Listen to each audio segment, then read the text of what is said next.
single, so Northamptonshire are away, as is Emilio Gay, 1 for no wicket. It's student night again, Andrew. Oh no, it's every time Northamptonshire play here. I did fear the worst when I got to the car park that we normally park in. I was told, no, you won't be able to park in here until the 20 student buses have got in there. So I was diverted somewhere else, and they're just starting to fill up the stands. Every time Northamptonshire play here, it's student night. Party team, of course. Here's Chris Lynn in, facing his first ball wide outside the off stump from Parnell, left alone. Well, a few years ago, it was... I think it was the 2017 season, and Northants played here in the county championship, and it just coincided with a group of lads coming from the uni to watch a bit of cricket to celebrate the end of their university degree courses, and they took a shine to Nathan Buck and then set themselves up in the stands as the Nathan Buck Army, and they kept coming back every time Northants were here. Here's Parnell.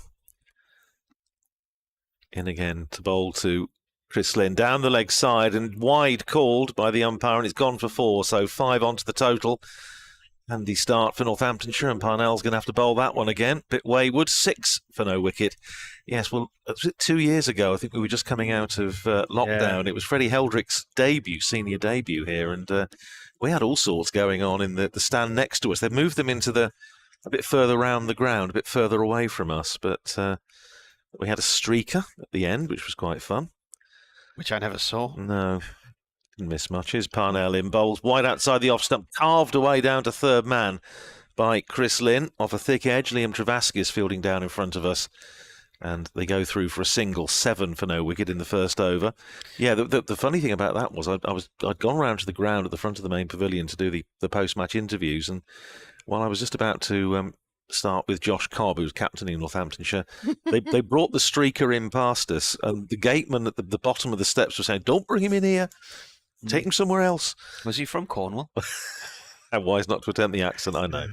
Here's Parnell in bowls to Emilio Gay, drops it down into the offside, runs down to backward point, and that's the end of the first over. 7 for no wicket. Northamptonshire put into bat by Durham, 7 for no wicket, with a single to Gay, a single to Lynn, and those 5 wides.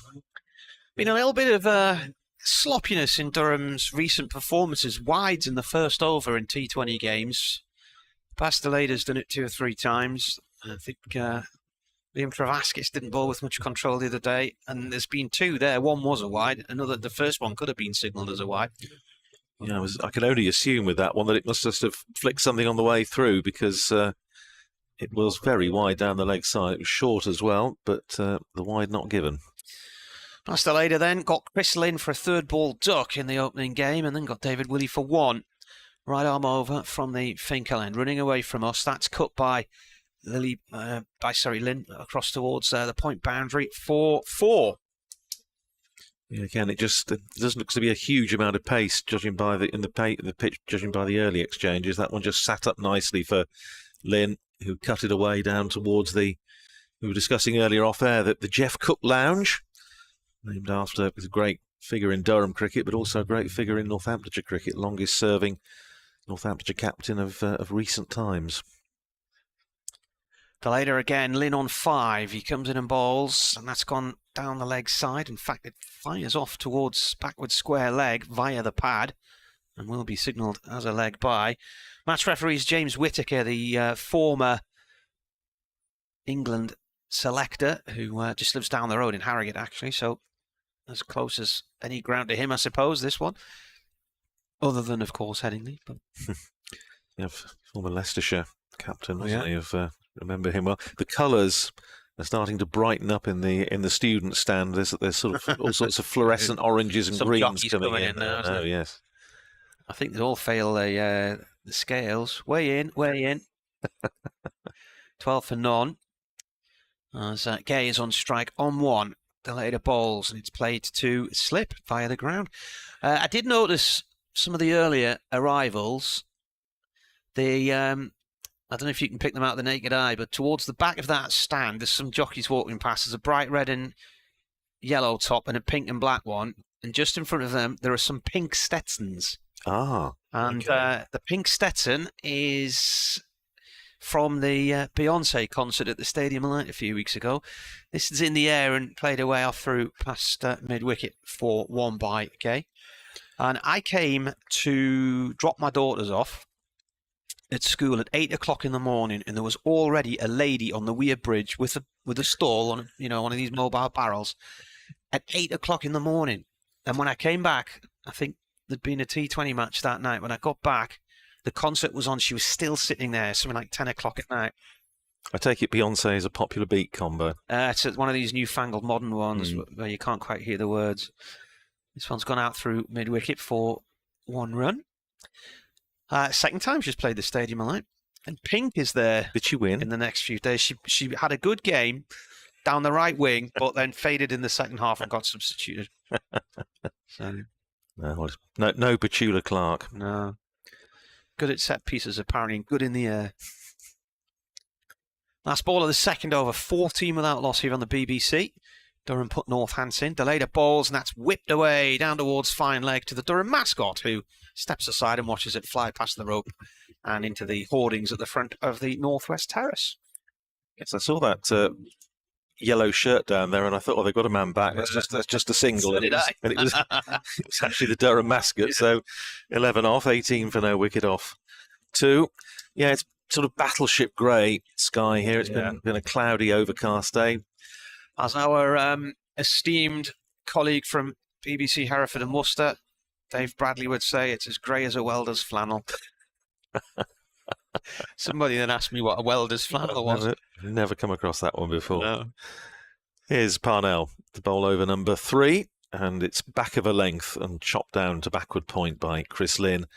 And there's no run. Chris Lynn, apart from the one innings, of course, against Leicestershire, the 110 not out, has had a relatively quiet start to the T20 campaign. 185 runs, striking at 137, but that, of course, boosted by that innings against Leicestershire the other night. 110 not out off 68 balls. That was incredible, that. Wayne Madsen gets 109 not out, and it's the highest scorer against Leicestershire for a whole day. That's right. Here's Parnell, and again, bowls to Lynn. Again, plays it down to backward point. And there's no run. Yeah, and I was interested, you were talking at the build-up to the game about Josh Hull, of course, who had a really good day against Durham. I'll tell you a bit about Josh Hull, because he plays for my club, Oundle Town in Northamptonshire. And, he's a big lad. He is a very big lad. And he's 6'7"? 6 foot, 6'7", 6'8", and he's still only 18. Big tall left arm seamer.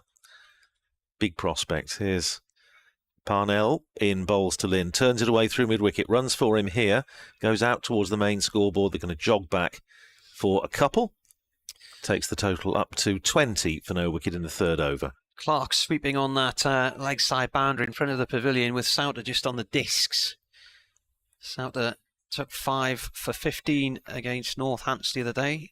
The second best figures against them in the T20 after Paul Collingwood's 5 for 6 when they were bowled out here for 47. Yeah, it was a remarkable performance. Here's Parnell, and again, bowls to Lynn, who just drops it down on the onside, runs out towards mid-wicket, no run to be had there, so dot ball. Yeah, it was an extraordinary performance, and what puzzled, I think, a lot of Northamptonshire supporters was that the first couple of games saw Northamptonshire undone by wrist spin with Osama Mia and Brett D'Oliveira for Worcestershire, and then Nathan Souter for Durham, and Northamptonshire 2 wrist spinners in the squad. Neither of them were playing at that point, but they have then brought Freddie Heldrick in, and he's done pretty well. Takes 7 wickets and going at just 8 and over. Here's Parnell in again, bowls to Lynn, plays it out through extra cover. They're just going to settle for 1. Might have thought about 2, but it just went beyond the edge of the circle and decided to settle for 1. Takes Chris Lynn up to 9 and Northamptonshire to 21 for no wicket. In the third over, County Cricket live on BBC Radio Northampton, BBC Radio Newcastle, and all the various BBC platforms, as well as the Durham stream. Broadcasting to the entire universe this evening. On Thinternet.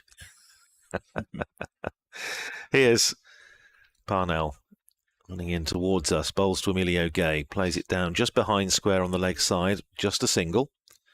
Gay to 7. And at the end of the third over, much tidier one from Wayne Parnell, conceding just 4 runs, 22 for no wicket off 3, with Emilio Gay on 7, Chris Lynn on 9. Northamptonshire, if you're just joining us, making the one change from the side that won against Worcestershire on Sunday, with Emilio Gay coming in for Ricardo Vasconcelos. Durham unchanged from the side that lost last time out against Leicestershire. Played each other 23 times, 20 matches actually completed. 2 began in Northampton in 2014 and 2017, but were abandoned midway through. And the game in 2015 never started there. There was one of them, I think it might have been the 2014 match, where I went along to the shop just along the road from the ground. And between coming back from the shop and getting to the ground, I suddenly came down with this horrendous headache and thought, what's that all about? As Luke Robinson bowls for the first time tonight, that's over-pitched on off-stump and it's hammered away through the covers for 4. And it was just such an oppressive headache. I thought, where's this come from? And I looked up at the sky and the sky was green. And I thought, this is a thunderstorm headache. This doesn't look good.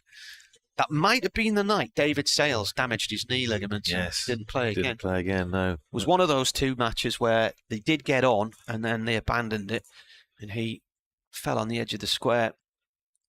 26 without loss. Robinson in again, and this is driven back past him, and that's 4 more. He's pitched these up too far here. 2 full of delivery.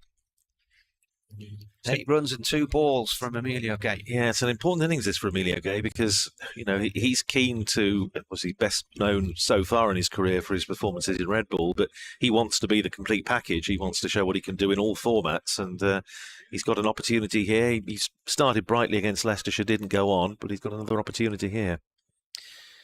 Robinson in again, and that's an inside edge. It's gone to fine leg on the discs. That was quite woody, wasn't it? Bit of a... Yeah, just lost his shape a bit, didn't he? You were talking about the Nathan Buck Army. Mm-hmm. Are they here? James Tarry, who's one of our regular listeners, has been on to us, and great to hear from you, James. Hope you're enjoying the commentary. Saying, I remember the Nathan Buck Army having great fun at Wantage Road back in 2017. Robinson turned away through mid-wicket, and Clark comes steaming in off the boundary in front of the pavilion to field this one. 1 run.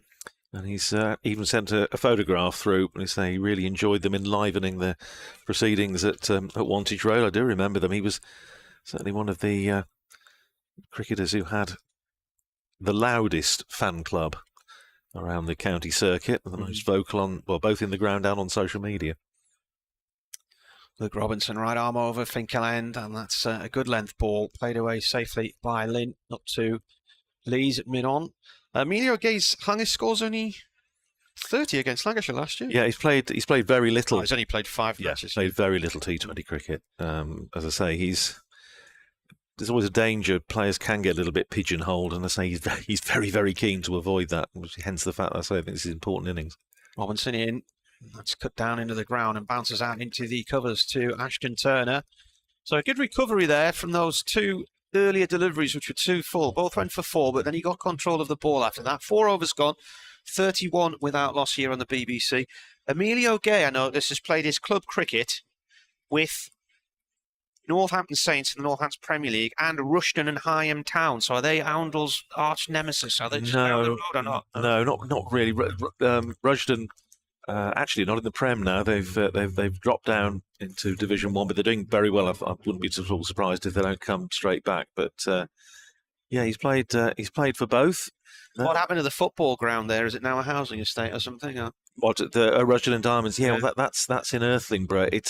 There's an awful lot of discussion, I think, still going on about what's going to happen to it. But I remember Newcastle United went down there and opened. That was the big event of the time. It's rather a sad picture, it must be said. Ben Rain coming into the attack to bowl the 5th over. Yeah, it's not being used for anything at the moment. Keep standing up. Rain from the Lumley end, bowls to Emilio Gay, clips it away out to mid-wicket. They've got a man in there, close, saving 1. Shies at the stumps at the non-striker's end, misses. I suspect Chris Lynn was probably safely back, but it was a good bit of fielding. Say it quietly, but Northamptonshire Premier Division is led at the moment by Oundle Town by 16 points. But is that with their dodgy scorer in tow? Early days. Yeah. Here's Rain in again. Bowls driven up. Well, it was not quite, I think, where Emilio Gay was intended. He's got 4 runs for it. He was looking, I think, to hit it straight back over the bowler's head. In the end, he just came around on it a little bit, and it went away through mid-on, but perfectly safely. A couple of bounces for 4. Emilio Gay is really going after this. 20 to him, 35 for no wicket in the 5th. Ben Rain is the wily partnership breaker for Durham. He needs 2 more wickets for 100 in T20, and this is his 108th game. And he's averaging, going just 6 and over this year in the competition, which is superb. Here's Rain in again, very full, driven by Gay, hard into the ground. And Emilio Gay was just dozing a little bit there as he was heading back to his crease. And Rain shied at the stumps, or shied at the keeper standing up. And it would have been an interesting end to his innings if Emilio Gay had been out of his ground. But he wasn't. Here's Rain in again, bowls to Gay, comes across his stumps, whips that one away down to deep square for a single. Gay to 21, 36 for no wicket. Has Emilio Gay been in at uni in Lancashire recently? Do you know, Manchester? I don't think so. He was playing for Clitheroe Town in the Lancashire League last year. Yeah, no, I think that was. I think they were just. He was looking for some cricket. I think. I think Ahmed Patel played for them last year. Yeah, I don't think he has. I don't think he has any particular affinity to. No. It's a lovely area. That. Not even a regular listener to the Clitheroe Kid, but that dates me. Here's Ben Rain in again, bowls to Chris Lynn on drives. Wayne Parnell comes in off the long on boundary to field. One more to Lynn, who goes to 10, and Northamptonshire to 37 for no wicket in the 5th. I thought that might have been some track they played on some pirate radio moored on the Leeds-Liverpool Canal.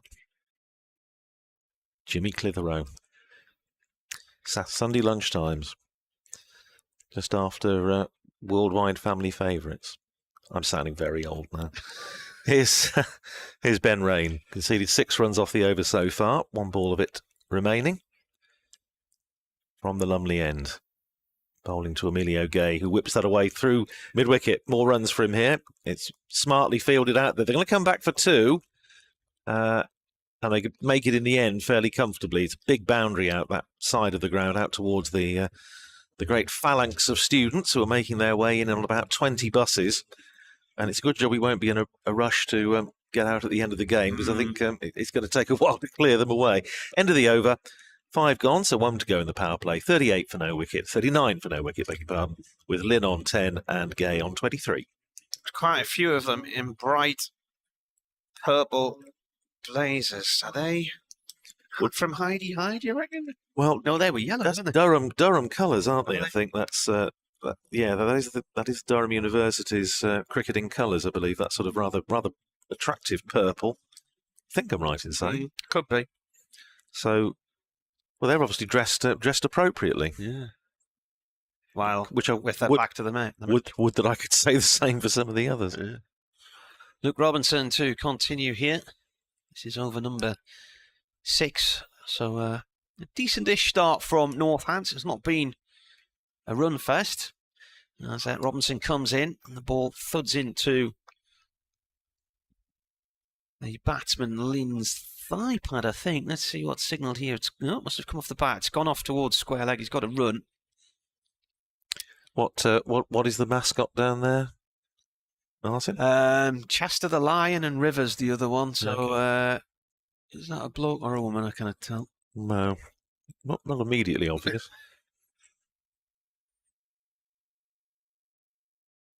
The singing started. Yeah.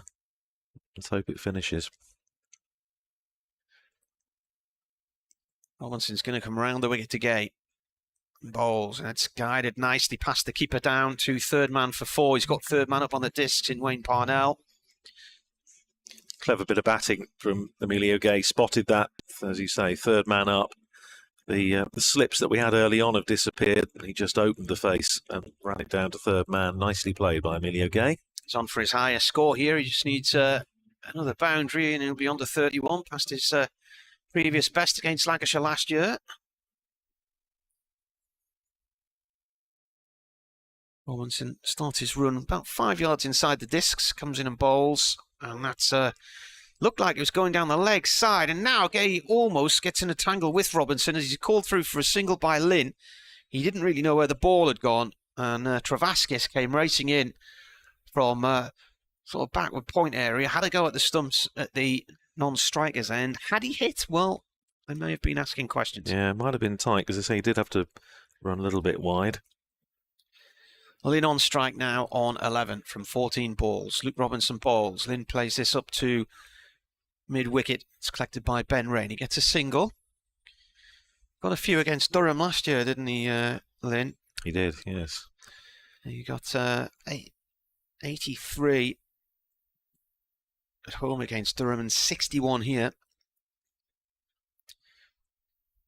He's actually had 5 centuries now, including that 110 not out the other day against Leicestershire. As this played out through mid-wicket by Gay for 1 run.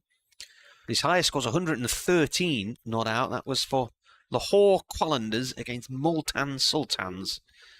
And 113 for Northants against Worcestershire last year. Yes, I saw the latter. I didn't see the former. He's, I mean, of those 500s, 3 have been for Northamptonshire. No one else has had made more than 1 T20 100 for Northamptonshire. Ball played back up towards the bowler's end here by Lynn. He just took a bit of the pace off the ball at the end there. That's the end of the power play. Then 47 without loss. I wouldn't say that's anything really to write home about. It's sort of here or there, isn't it? Yeah, really? no, it's. I think there seems to be a bit of a lack of pace in the pitch. I'm not sure. It's hard to tell, but you would know much better than me what a par score here would be. But yeah, it's been a fairly watchful start from these two. They certainly haven't gone all guns blazing, but then again, we've criticised Northamptonshire in the past in some of their recent matches for going too hard too early.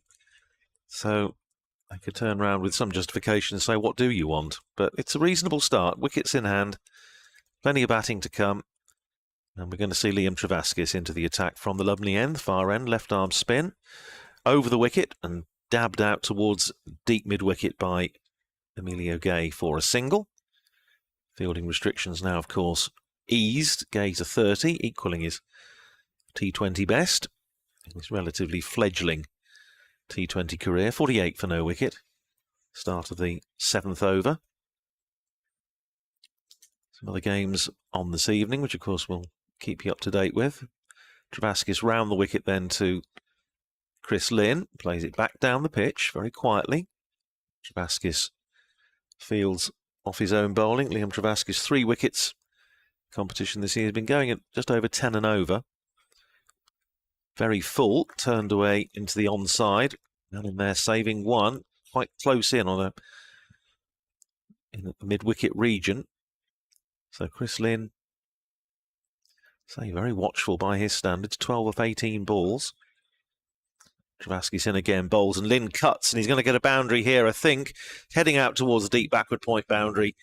Chase round there towards the secondary scoreboard. But it crosses the rope, and it's 4 to Lynn. He goes to 16. And Northamptonshire brings up the 50. 52 for no wicket in the 7th over. So the 50 coming up. 6.4 overs. And here's Travaskis. And again, bowling to Lynn, hits him on the pad as he tries to force up towards long on, rolls out into the offside. Travaskis retrieves off his own bowling. Change of field, man tight in there on mid-wickets, coming across into the covers, extra cover, and they've now got almost like 2 backward points. 1 finer, 1 squarer, and Lynn goes for the swing down over deep backward square. Has it gone all the way? I think it has. It has. Signalled 6 by umpire Hassan Adnan. Just on leg stump, and as we always say, the bowler's looking to get out of the over. Didn't do so on that occasion. Lynn swinging it away over deep backward square for 6, and it takes Northamptonshire to 58 for no wicket, so 11 off that over. 58 for no wicket off 7. Davey Fenwick says it's interesting how Delader has done better in red ball, which he's never played before, and seems to be struggling a bit in white ball, the game which he's played regularly. Well, when he made his Durham debut in the county championship against Yorkshire, he had played only 1 first-class match, and that was against Namibia in 2017. And then they scrapped that first-class system in that ICC intermediate level after Ireland and Afghanistan were given test status. Right, here's the man of the moment, Nathan Souter coming in. Right arm over from the Finkel end. First ball played away by Gay for 1. So that's now his highest scores. He moves on to 31. In his 6th game.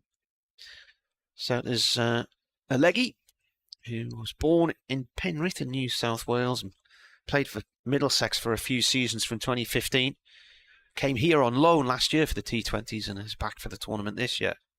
Plays in that 100th franchisey thing as well, somewhere. Comes in and bowls again. And an attempted drive from Lynn. He's got a thick inside edge. It races down towards fine leg. Sprinted after by Ben Rain, and he'll get 2 runs.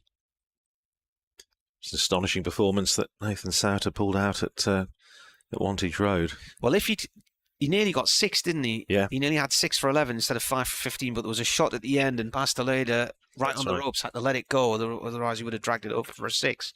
Now, they would have been the best figures for a Durham bowler in T20. Comes in again and bowls, and Lynn plays it back to him. And he's very busy, Souter. He chases after everything here. He's like a coiled spring. He's got relatives. So his gran was from up Morpeth in Northumberland, and I think his mum was from the Newcastle area. Bowls again, driven, and this could be out. Oh, that's a great catch from Liam Travaskis. Brilliant diving catch, racing in from long off. I wasn't sure he was going to get there, and that is very similar to a catch he took to win a game in the One-Day Cup down at Taunton last year on the boundary. He covered some ground there and just got his hands under it. What a brilliant piece of fielding. That's a fantastic catch. Like you, I thought the ball was just going to dip and land in front of him. Yeah. And he dived full length, and it's one of those awful ones, and you never know quite what to do, whether to risk your teeth and dive in. He did so. He got both hands to it, held on. That's a wonderful catch from Liam Travaskis. Absolutely top draw. He's out for 24, and the opening stand ends at 61. And Souter strikes again in his first over. And it brings in Josh Cobb, making his 100th T20 appearance for Northamptonshire. Wasn't there another stat with Cobb? Was it 13? Yeah, he needs another 17 runs to go to 4,000 in all T20 cricket. Right. Including, obviously, a lot of games for Leicestershire before he he saw the error of his ways. He did have the fastest 50 for a while against Durham, but then the game got rained off. That was a 19-ball 50 at Leicester. I think it only lasted about 5 or 6 overs. Anyway, what a piece of fielding that was. So Souter started today the most economical bowler in this year's T20 with just 5.5 runs and over. Well, he got a wicket in his first over, got Josh Cobb out in his first over of the game at Wantage Road. Caught and bowled. Comes in and bowls to Cobb, and Cobb digs out a Yorker on off stump. It's Cobb's best score against Durham in the final, was it, in 2016? No, he's got 103 against Warwickshire. Yeah. He's had a 68 here in a Northants win in 2016. He got 80 in the final in 2016 as they recovered from 9-3. That's the end of the over. Good over there. Just the 3 runs from it and a wicket. 8 gone, 61 for 1. Cobb in that final, in the rain, 9 for 3. And I think in the semi-final against Notts, they'd been 9 for 3, yes, hadn't they? Then it was Duckett that Ben Duckett went mad in the semi. Well, on this occasion, in the final, in Edgbaston against Durham, he added 120 with Alex Wakely for the 4th wicket, and just steered the game away from Durham. Josh Cobb, one of only 3 players to score a century for Northamptonshire in first-class List A and T20 cricket. The other 2 being Northamptonshire's newly crowned T20 captain, David Willey, and Richard Levy. Now, Travaskis, fresh from that piece of fielding brilliance to dismiss Chris Lynn. He's going to start his second over from the Lumley end. Over the wicket to the left-handed Emilio Gay, drives back hard into the ground, bounces up for Travaskis to take it and just toss it up in the air to see if anyone was going to be fooled, but I don't think they were. Here's Travaskis in again, bowls. And Emilio Gay on drives, long on his back on the boundary, so he just comes through for a single. The stand at the far end of the ground is empty at the moment. Obviously, I think there's a little bit of sort of barrier on either end of the big student population here tonight. Stop them getting too out of hand. But I have to say it's all fairly quiet and good-natured so far. That's how it always starts. Early days. Here's Travaskis round the wicket, bowls to Cobb, who cuts and he gets his first run as it goes out to deep extra. For 1, Cobb off the mark. Northamptonshire 63 for 1 after being put into bat. The man out, Chris Lynn. Caught by Travaskis superbly, diving forward at mid-off off Nathan Souter for 24. Here's Travaskis in again, bowls to Gay. Uses his feet, but then when he gets there, just pushes defensively out into the offside. Spinner's doing a good job for Durham here.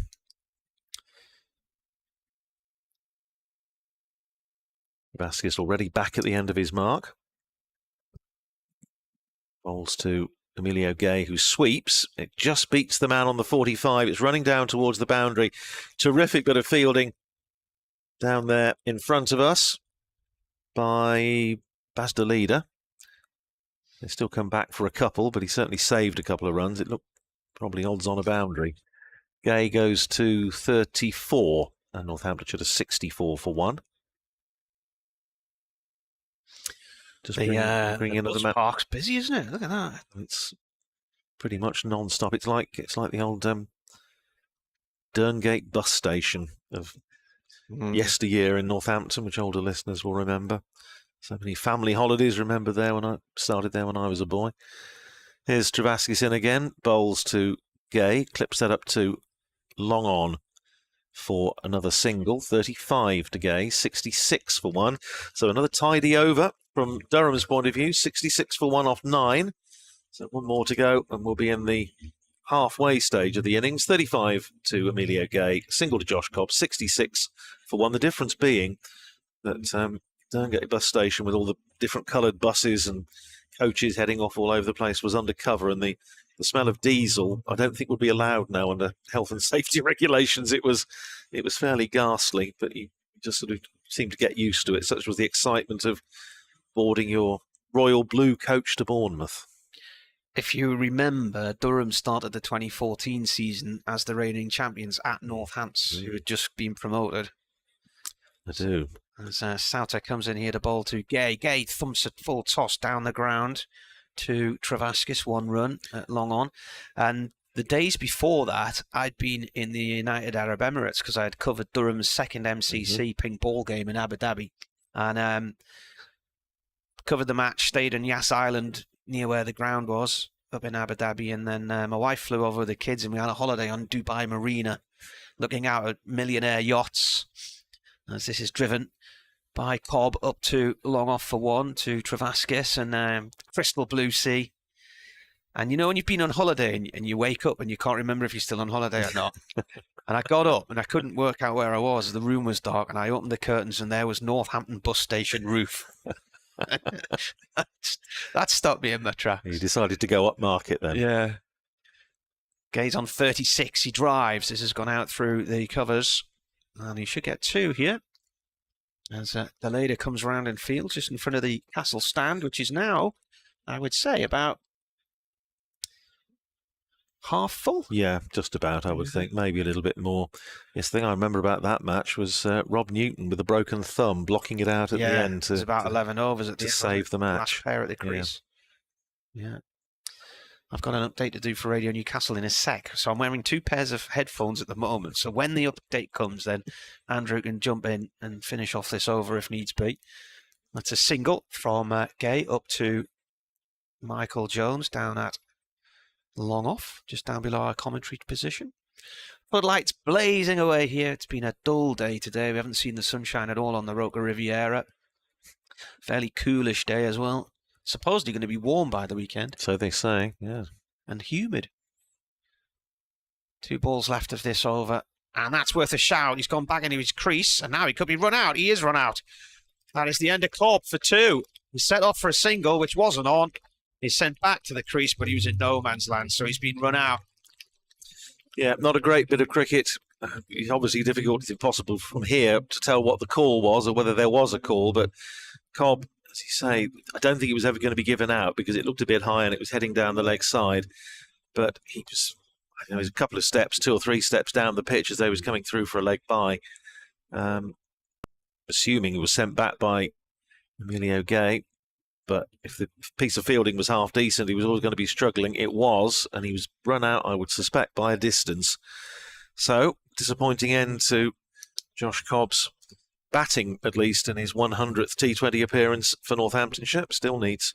I think it was Turner with a throw back. Yeah, well, it was a good bit of. It was a smart bit of fielding, but it wasn't a great bit of running. Anyway, David Willey comes to the crease.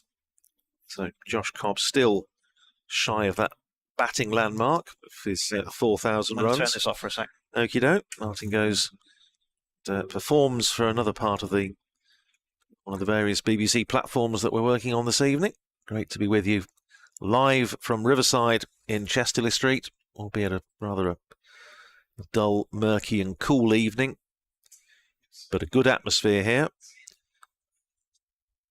Nice buzz around the ground.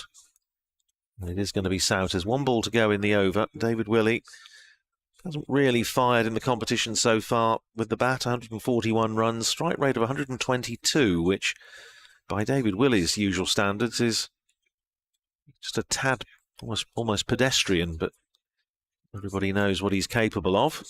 Destructive player in this format. Here's Souter bowling his first ball to him with a slip in, drives and very well fielded at short extra cover. They got the man in there, try and presumably stop the single. It was a good stop, but he just parried it away and they were able to come through for 1.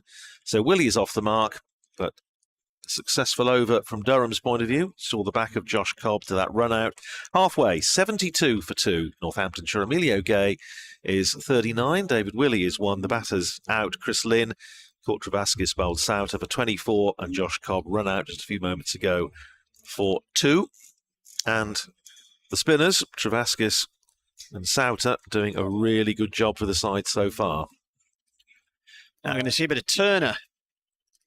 Ashton Turner in overdrive. I can't help doing that, and I'm going to have treatment for it because I'm doing it every match now. We ain't seen nothing yet. Yeah, exactly.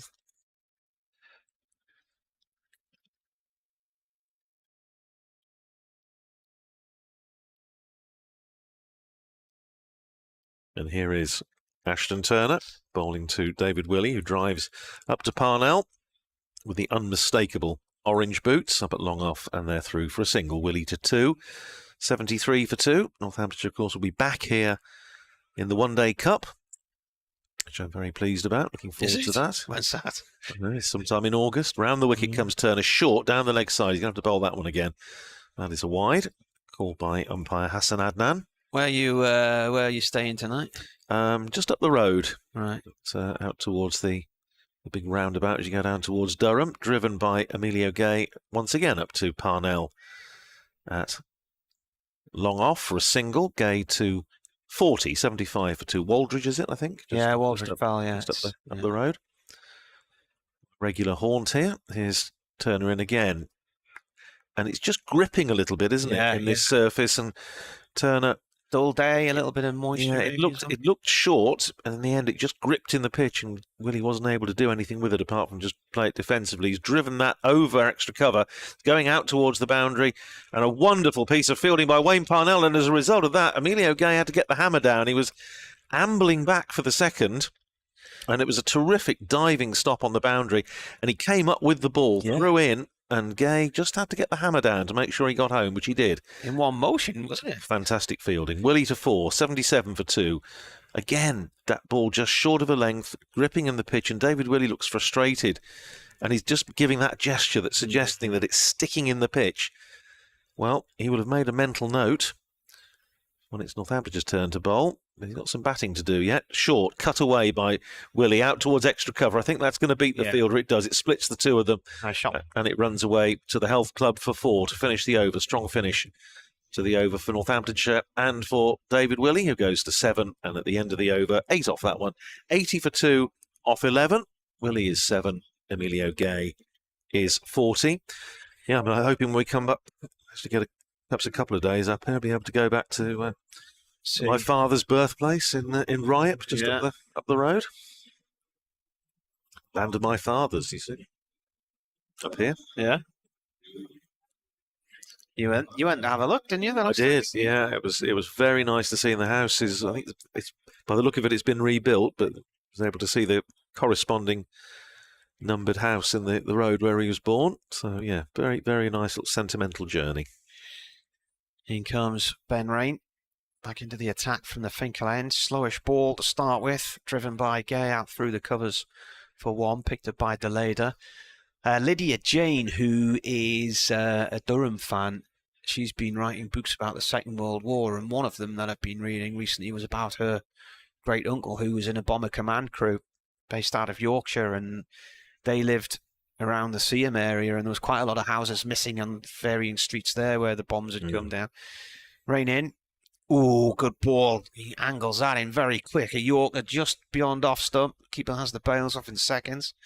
And because they came over, they were trying to target the pits at Seaham, the shipyards at Sunderland, riots in between. So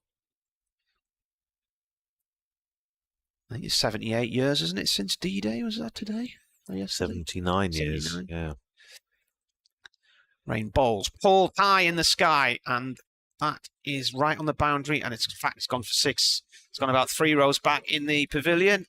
Big hit there from Willie, and Clark watched it and watched it and watched it, and I'm thinking, is it going to come down on him or not? But it didn't in the end. It went behind him and smacked into some empty seats. Yeah, it was one of those that looked to have more height than distance, and it seemed to be almost hanging in the air, but it just had enough on it to clear the rope.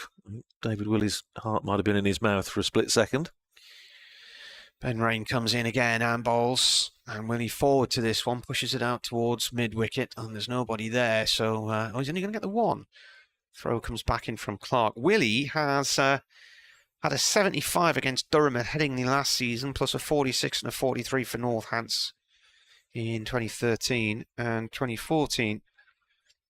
He's also had a couple of 40s for Yorkshire against Durham as well in T20. And in that, I think it was 2021 at Leeds, there's a ball just slightly wideish of a length there, and he was leaning a long way to try and get on the end of that one. Keeper's got it. He was one of 4 Yorkshire players who were suddenly withdrawn from a squad the afternoon they were due to play Durham because of COVID. The COVID-4 they were referred to. Gay's first. He's 33 balls for his 41. He's nearly York there. Couldn't quite get the bat down on that quickly enough. Good over actually from Rain to still go for that big 6, but the rest of it was generally troublesome and controlled. 12 gone, 89 for 2. Well, I say, I was talking about this to Mal Loy when he was with us in the commentary box on BBC Radio Northampton last week, and we were saying, if you're going by and large for sort of 7.5 or less as a bowler, then you're doing well. And Rain's been going for 6s this year, which is superb. Here's Turner starting another over, turned away into the onside, out towards deep mid-wicket, and they just jog through for a single to David Willey. Goes to 16, 90 for 2. So Rain's figures this year in the competition have been, in terms of economy, exceptionally good. Here's Turner in, bowls to Gay down the pitch. He's hit straight, and I think he's got hold of enough of that. That's heading out towards the coach park. It's in the car park. That's gone a long way for 6. That's it, a red car on the roof. Over long on. Yes, it didn't quite reach the coaches, but it was heading in that general direction. Big 6 for Emilio Gay. Used his feet nicely, hit through it. He goes to 47 within a boundary of what would be his maiden 50 in T20 cricket. 47 to him, 96 for 2. And fielder has had to vault over the boundary balls and try and find it under an awful lot of cars parked. Oh, he's found it. Well done. There's a bit of hard standing before you reach the actual official car park bit, and it's bounced over an orange Mini and landed on the roof of a red car behind it, and through my binoculars I can see the dint in the roof of the red car. Well, fortunately, I'm parked in the opposite direction, so I can be slightly smug about that one. In fact, if anybody reaches my car, it's parked so far away, they will do very, very well indeed. Might break all sorts of records. 96 for 2. Here's Turner in again, turned away through the onside by Gay. He was setting off with the air of a man who thought there might be 2. David Willey, however, was adamant there was only 1. Gay to 48, 97 for 2. In the 13th over, here's Turner again, round the wicket, bowls to Willey, who on drives up to long on. No cars threatened this time, but they're through for a single. Willey to 17, and Northamptonshire to 98 for 2, so 10 off this over so far. With a couple of balls to go. His Turner in again. Bowls to Gay. Nudges it round the corner, and he's going to get a single to the man on the 45. Gay to 49, 99 for 2. Willie on strike for the final ball of the over. A couple of goals wheeling away overhead. As Turner is in, bowls to Willie, just drops it down on the onside, and Turner comes across to field off his own bowling, and that's the end of the over. 11 off it, 99 for 2 off 13 overs. Gay is 49, Willie is 17. From here, Martin, what do you reckon? I think Northampton should be looking for 170, 165, 170. But still got to go some. I think 180 is probably beyond them on a slow track like this one tonight. Somebody's really going to have to do something fairly spectacular, but it's not a common score here either. Davy Fenwick says that is the Durham University colours, the purple. Yeah, none of them appear to be watching the game. They've all got their back to the match. Here's Souter to bowl his third over, 1 for 9 so far. Economical once again. Gay on 49 from 37, and he hammers this one along the floor. That's his 50, and one or two people starting to realise he's got there now, and that is come with a 6 and 5 fours, 38 balls. Yep, maiden one in T20 cricket. Congratulated by his captain. And one imagines the job he's got now is just to sort of keep an end going and perhaps watch the pyrotechnics from the other end. The 100 comes up as well in the same delivery, 100 for 2. So that is 13.1 overs. This is in the air from Willie, and he's going to be out. Delader's under it. He's chopped it out into the covers. Delader didn't really have to move it all there. So Willie goes for 17, 100 for 3. And he still hasn't really fired in the competition this year with the bat, as I was mentioning earlier, Martin. He's now scored, what did he get there? 17. So he's 158 runs, but his strike rate, still pedestrian by David Willie's standards, about 122. But out for 17 there off 13 balls. And presumably it's going to bring to the crease Northamptonshire's hero from Sunday, Safe Zabe. It is indeed Safe Zabe going out. Remarkable innings to Northamptonshire victory last time out at New Road on Sunday. 70 not out off 35 balls. Went into the last over needing 15 to win. Attempted a little scoop off the first ball, didn't make contacts. It was 15 off 5. Hit the next 2 for big sixes and then swung the next for 4. Lewis McManus for company at the other end. Northamptonshire won by 5 wickets with 6 wickets rather, with 2 balls to spare. But an extraordinary effort from Safe Zabe, who, as we were saying in the build-up, has threatened and really delivered on Sunday. Souter's had a hand in all 3 wickets, hasn't he? Yeah. The first one was a catch off his bowling, the second one a run out of his bowling, and the third one a catch off him. He's got 2 for 10 from 2.2. Comes in now, right arm over, bowls. Oh, and that one pops on Zabe there. He was looking to try and push at that one and then changed his mind and just managed to get his gloves out the line of the ball on the way through to the keeper. Got a long off and a long on. Jones at long off down below our commentary position. He looks to reverse sweep and there's an appeal and he could be run out. Oh, it's gone into no man's land and the keeper is down on his knees. He's a couple of strips across to the offside and he's missed the target. There was nobody to help him because he was quickly on the ball. So it was either all or nothing. And he probably had about 1 1/8 width of a stump to aim at. And horrible misunderstanding, wasn't it? Well, again. And Zabe put his hand up to sort of say sorry, but... well, it was Cobb all over again, wasn't it? It was, yeah. Souter once more bowls. Zabe turns this out through mid-wicket and is off the mark. Third ball for 1. I think it's fair to say, and I don't think I'm doing either of these 2 players an injustice, but if they have a little shortcoming in their game, sometimes in both cases, the running is a little harum-scarum at times. In all formats. Souter and an attempted reverse sweep, and they're appealing for a stumping, and they're suggesting that Gay, as he righted himself, having missed the ball, then stepped out of his crease. And Ollie Robinson's absolutely convinced there. The umpire says no, and the umpire in question, Hassan Adnan, He was convinced, wasn't he? Yeah. Ollie Robinson, you could tell. He really thought he got his man. The umpire says not out. But the fact is, that's an extremely good over from Nathan Souter again. 100, just 2 runs off it and the wicket of David Willey.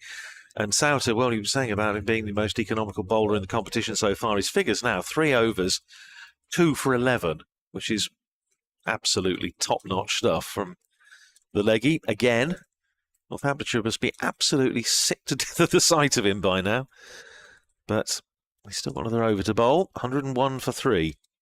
6 overs to go. Round the wicket comes Luke Robinson, and he's picked up by Saif Zaib for 6. So Luke Robinson coming back into the attack, bowled 2 overs for 17 early on.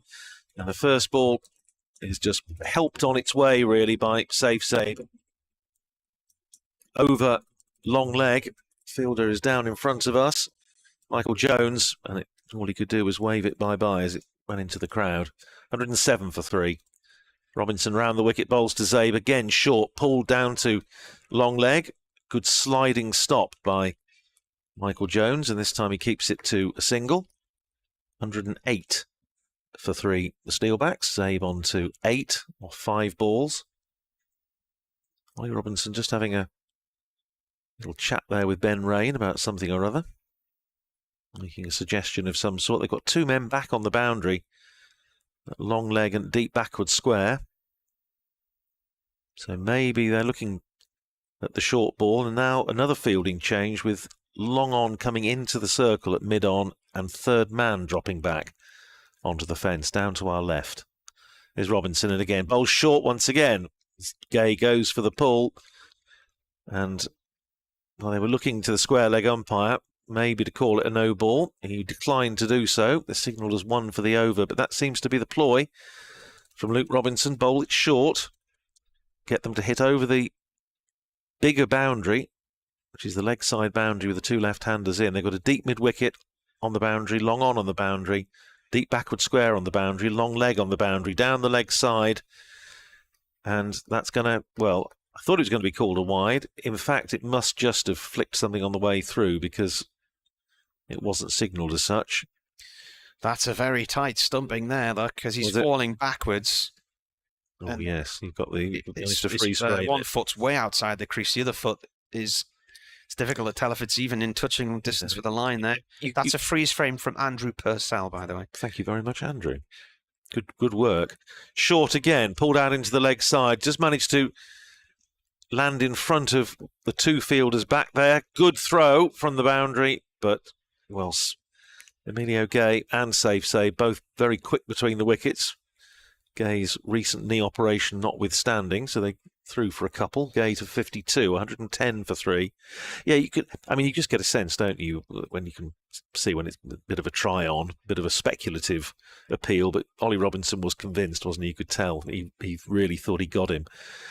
Attempted swing away on the leg side by Emilio Gay. Doesn't make contact. Runs out into the offside. So, again, we said this in one of his earlier overs with Luke Robinson. After going big early on, he's pulled that back really well. Well, that shot which Gay's just pulled out the deep mid-wicket, that really rushed him. He ended up fending it away one-handed, and it came in, nipped him back in at him. Got a bit of pace, hasn't he?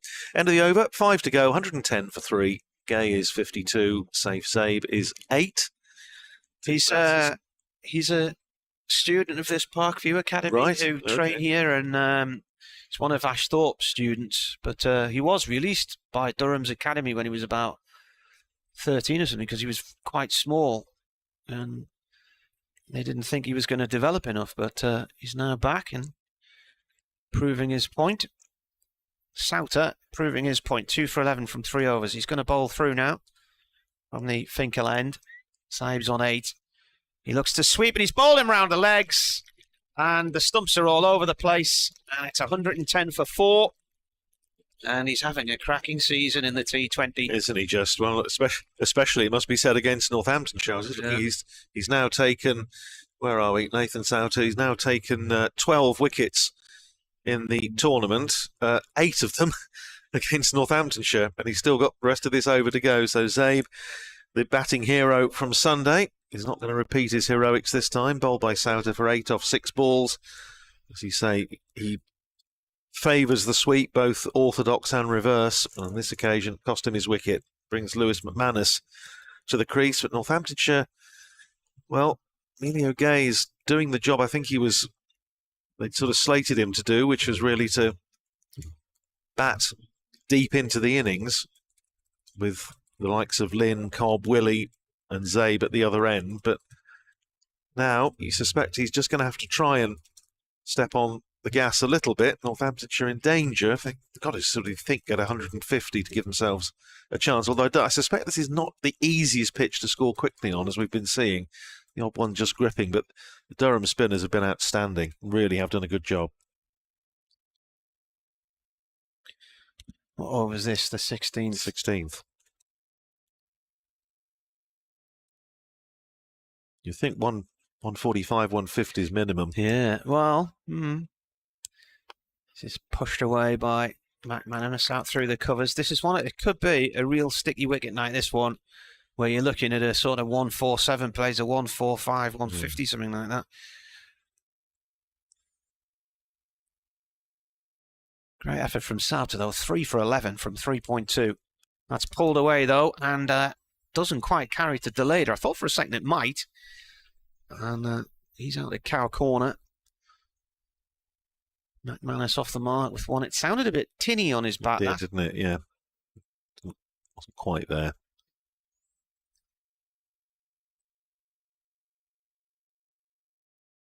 Oh, something old. Kicking off in the student stand.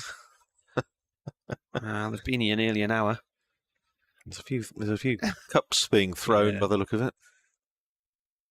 You get a quid back from them, don't you? This is driven by Gay out to Travaskis at long on 1 run. Was it at Northampton last week where they said, please bring the cups back to the bar, but you can only bring 10 at a time? Was that a... I don't think it was at Northampton. No, I've heard that somewhere. Yeah, I don't think it was at Northampton. Because they charge you a pound for the plastic pint glasses, don't they? And if you bring them back, you get your £1 back. I don't think it was at Northampton. I've heard it somewhere recently. Definitely the only 10 at a time. Comes Sauter. This is dragged out through deep mid-wicket.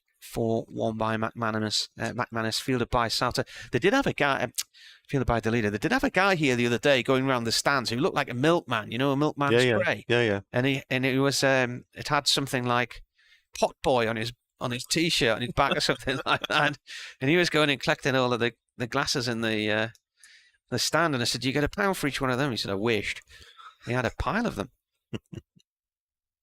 Gay on 53, and this is a big one, but has it gone far enough? No. Travaskis is under it, and he's out.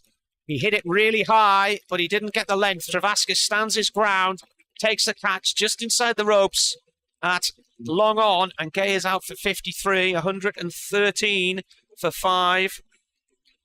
His first half century, but he would have wanted certainly to be out there for a lot longer. He would, and well, Nathan Sauter, what can you say about him? That's the end of his spell. It's as Emilio Gay trudges back to the pavilion, 53 off 45 balls.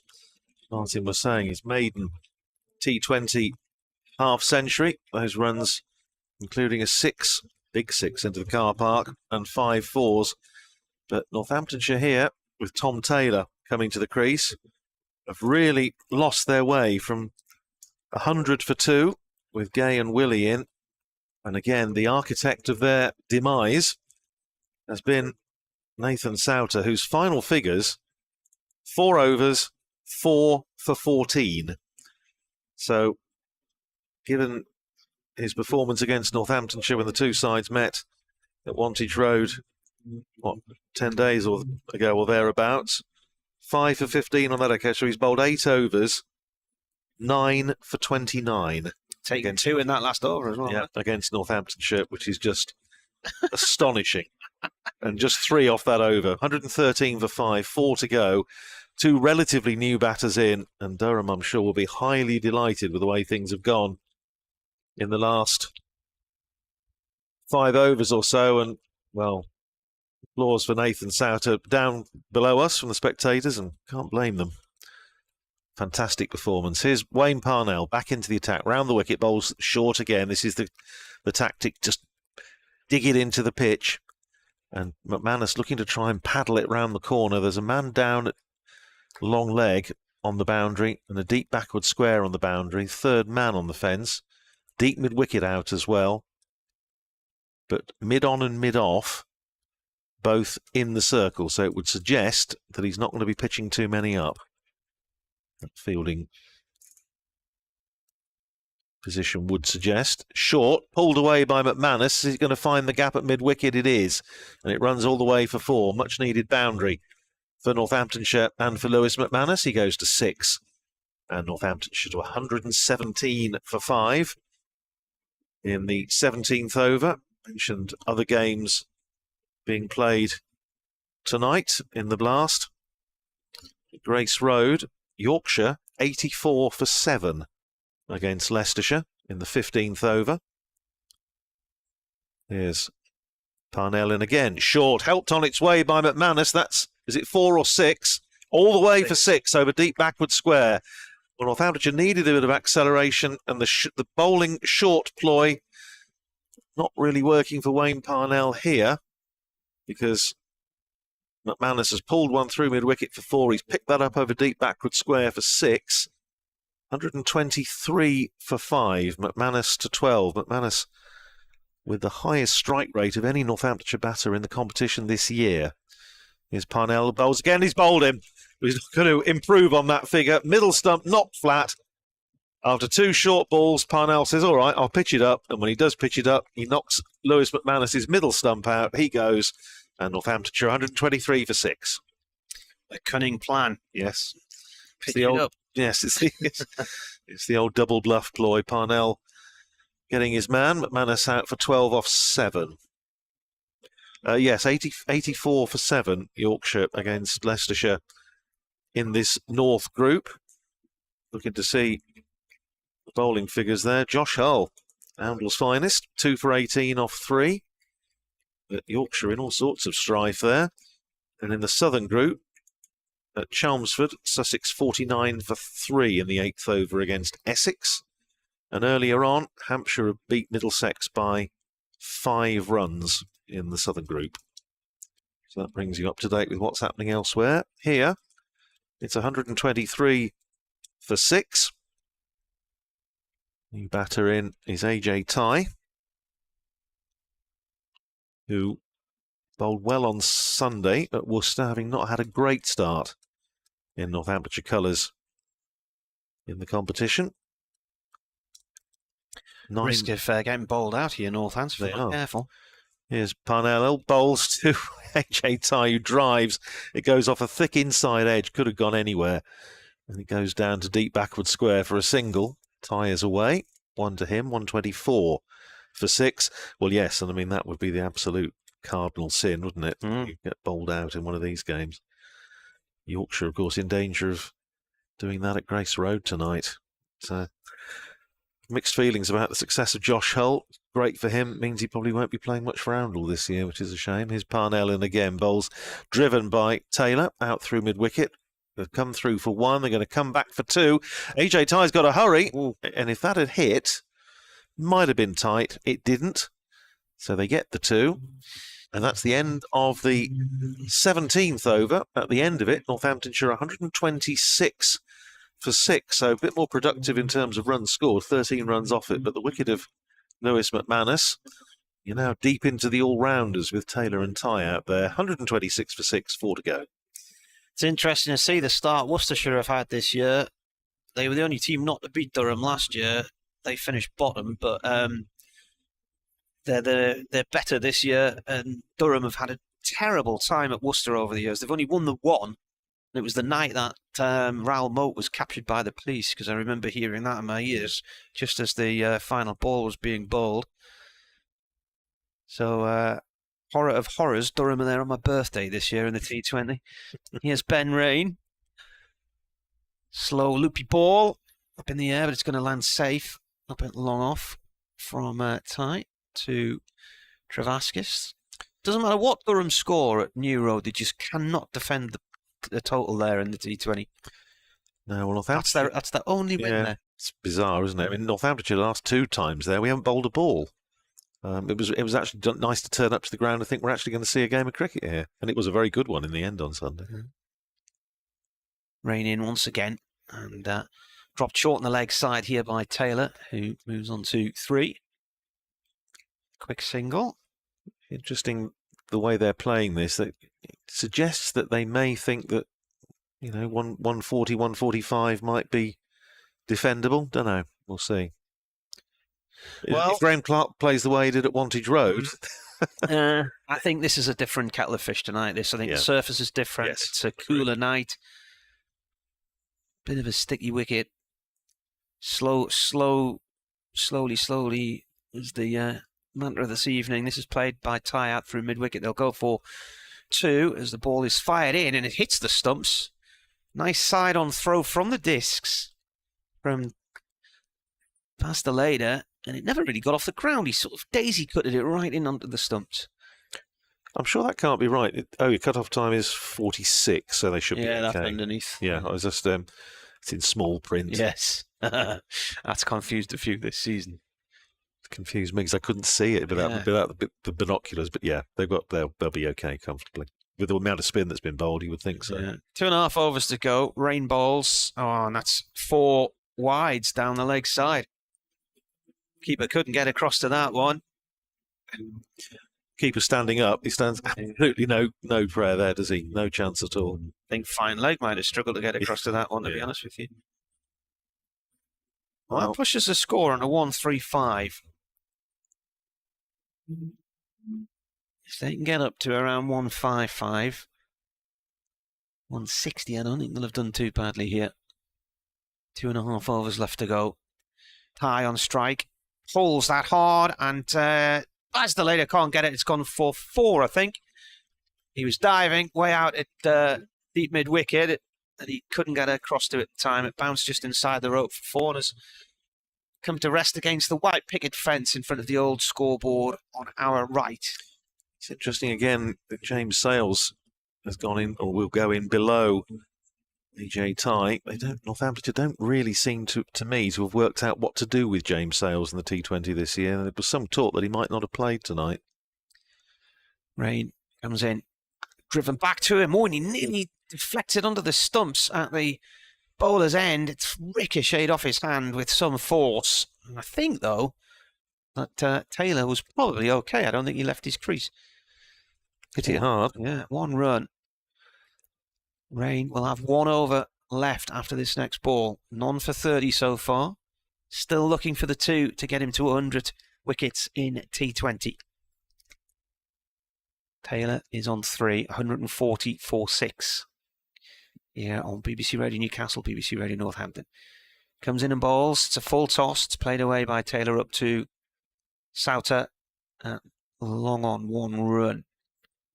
It's a good over for Northamptonshire. 15 off it.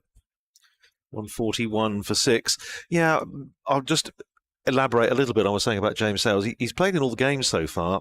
He's only batted twice in the first 2 matches. Down the order, at one point he was going to be going in at number 11 or at number 10 for, very talented striker of the ball. And with the ball, he bowled beautifully in the win at Derby. Would have been my sort of man of the match when Northamptonshire won it there. 4 overs, 1 for 16. But only bowled a couple of overs against the Bears, a couple of overs against Leicestershire, and didn't bowl at all at Worcester. And there was some talk that they might have played both the wrist spinners. They might have played the leggy Alex Russell tonight, possibly in place of James Sales, but not the case. Here's Parnell in, bowls very full, dug out by Tom Taylor out towards mid-wicket. And Parnell runs across himself to complete the fielding. 1 more onto the total, 5 to Taylor, 142 for 5. As far as Durham's bowling options are concerned, this is Parnell's last over, so he will bowl out, and then only 1 over to find. Choice 5 or 6 bowlers. Interesting to see who he goes for. Here's Parnell in again, picked up by AJ Ty. Is it going to be caught? No, it's just over the man. A deep backward square for 6. These are useful runs down the order from these 2, from AJ Ty in particular. picked that up again. It was a question of whether he just got enough on it to clear the man at deep backward square. He had. And it was into the first row of the crowd. 148 for 6. Tie to 15 off 6 balls. Here's Parnell. Round the wicket again. Bowls to Tiny's bowled him. Stumps flying everywhere. Again, when Parnell pitches it up, then that seems to be his, well, as it was when he was with Northamptonshire last year. When he pitches it up, he looks at a world beater in this sort of cricket. When he bowls a little bit short, and a few batters did take quite a heavy toll of him, but he's pitched it there, he's reaped his reward. Tie goes, bowled by Parnell for 15 off 7 balls. And Northamptonshire are 148 for 7. With James Sales coming to the crease at number 9. Did say, Martin, in one of the earlier games, that if he went in below Ben Sanderson or Freddie Heldrick, he might retire, I think, at the age of 20. But well bowled, Wayne Parnell. Second wicket for him. Well, useful little cameo, though, from AJ Tye. 15 off 7. And there are, 9 balls left in the innings. 148 for 6. They could still get up round 165, 170, although they are running out of men, but a few nice connections with the bat. Yeah, it's still possible. Here's Parnell. In bowls to James Sales, who plays it out through mid-wicket. They've run the first very quickly. Are they going to risk the second? No, they're not. I don't think the second was really on. Probably hit it a little bit too well. Single to Sales, he's off the mark. 149 for 7. Tom Taylor back on strike. Scored 51 runs before tonight in the blast this year. He's been striking at 138, so he's made some handy runs down the order. Here's Parnell again, full toss, driven back over the bowler's head. Just a single. They're going to come back for 2, and Sales running to the danger end, making his pace count. That's really good running from James Sales.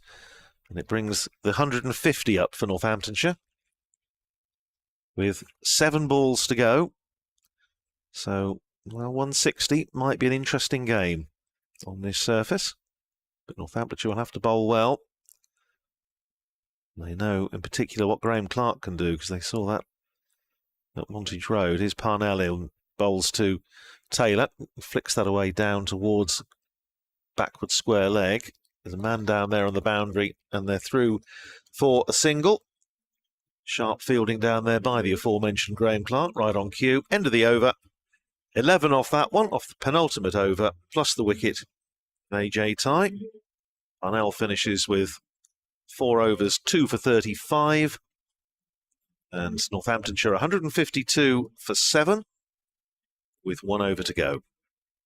We should think Rain will bowl, and he seems to be lining up to do so. It is. So delayed a 1 over earlier for 10. Luke Robinson has bowled 3, none for 26.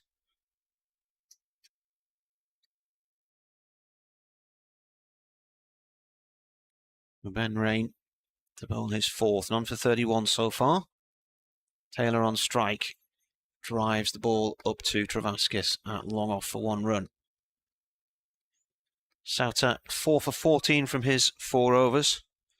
Travaskis none for 16 from 2.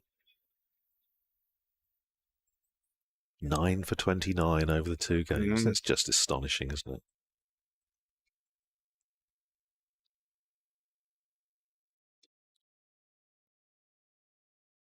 Rain 2, Sales, who's on 153 for 7. He'll just tapped away up towards the discs on the onside, around about mid-on. Nathan started running in from long on to field it.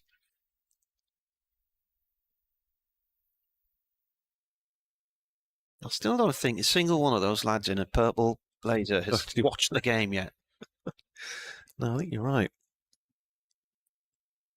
Perhaps they'll watch when it's the interval between innings in a moment or 2. Rain, right arm over, and goes for the Yorker length ball. It's a low full toss, played away by Taylor up to Travaskis on the boundary. That long off for 1. 3 balls left. I don't think, in the circumstances, this is too bad a score from a fan's point of view. I think it's competitive, Martin.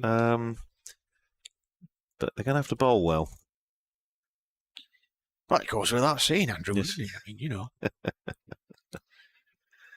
3 balls to go, then here's the first of them. Slower ball out the back of the hand and cut away towards the point boundary. Clark dives in and he misses it. It's gone for 4.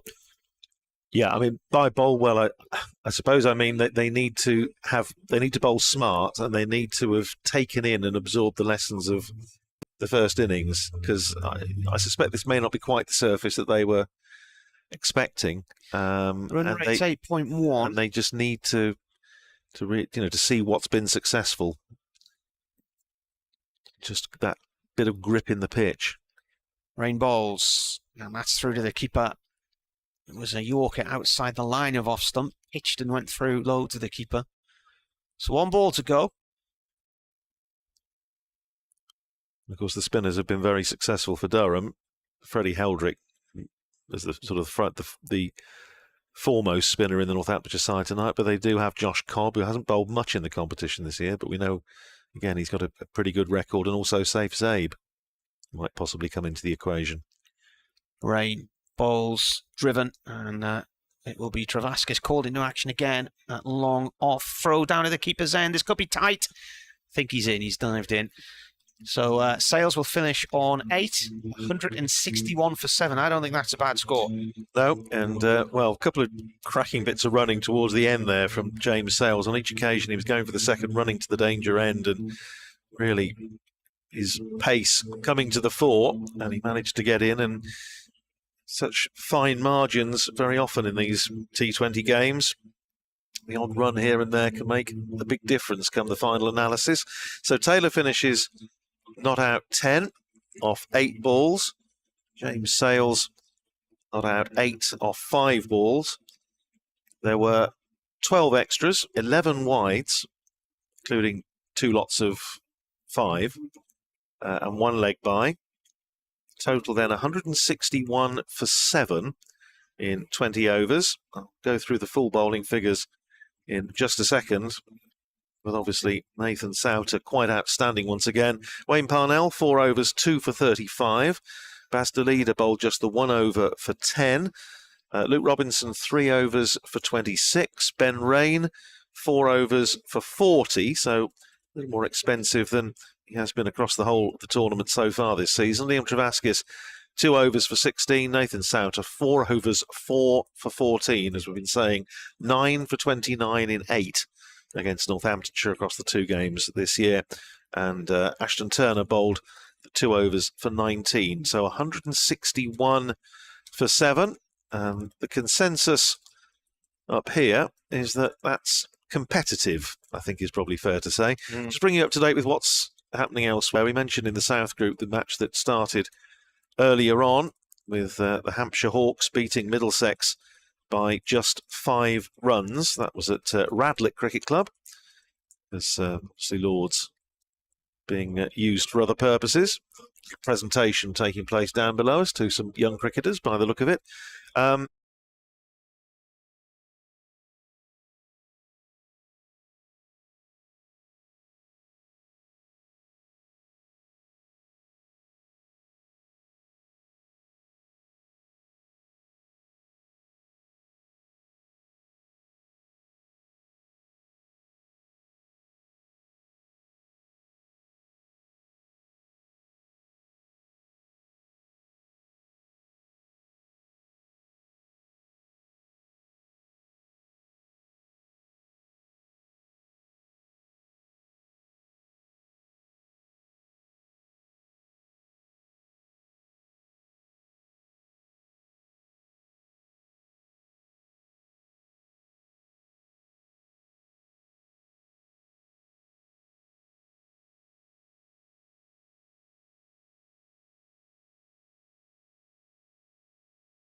the car park. Yeah, so we lost him in 90.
So I've got the fleece in the car, and I was just wondering whether I was going to need it or I not. might be putting my coat on in a minute. Until it's cold, Neil's come indoors. Here's the next delivery, played back to Sanderson by Lees. See, you've come in a gilet on a night like this. Do not look at the weather forecast, eh? That's the way to do it. Manager's coat on, thick padding. I think some of those students were a little bit underdressed, judging by the weather forecast I saw as well.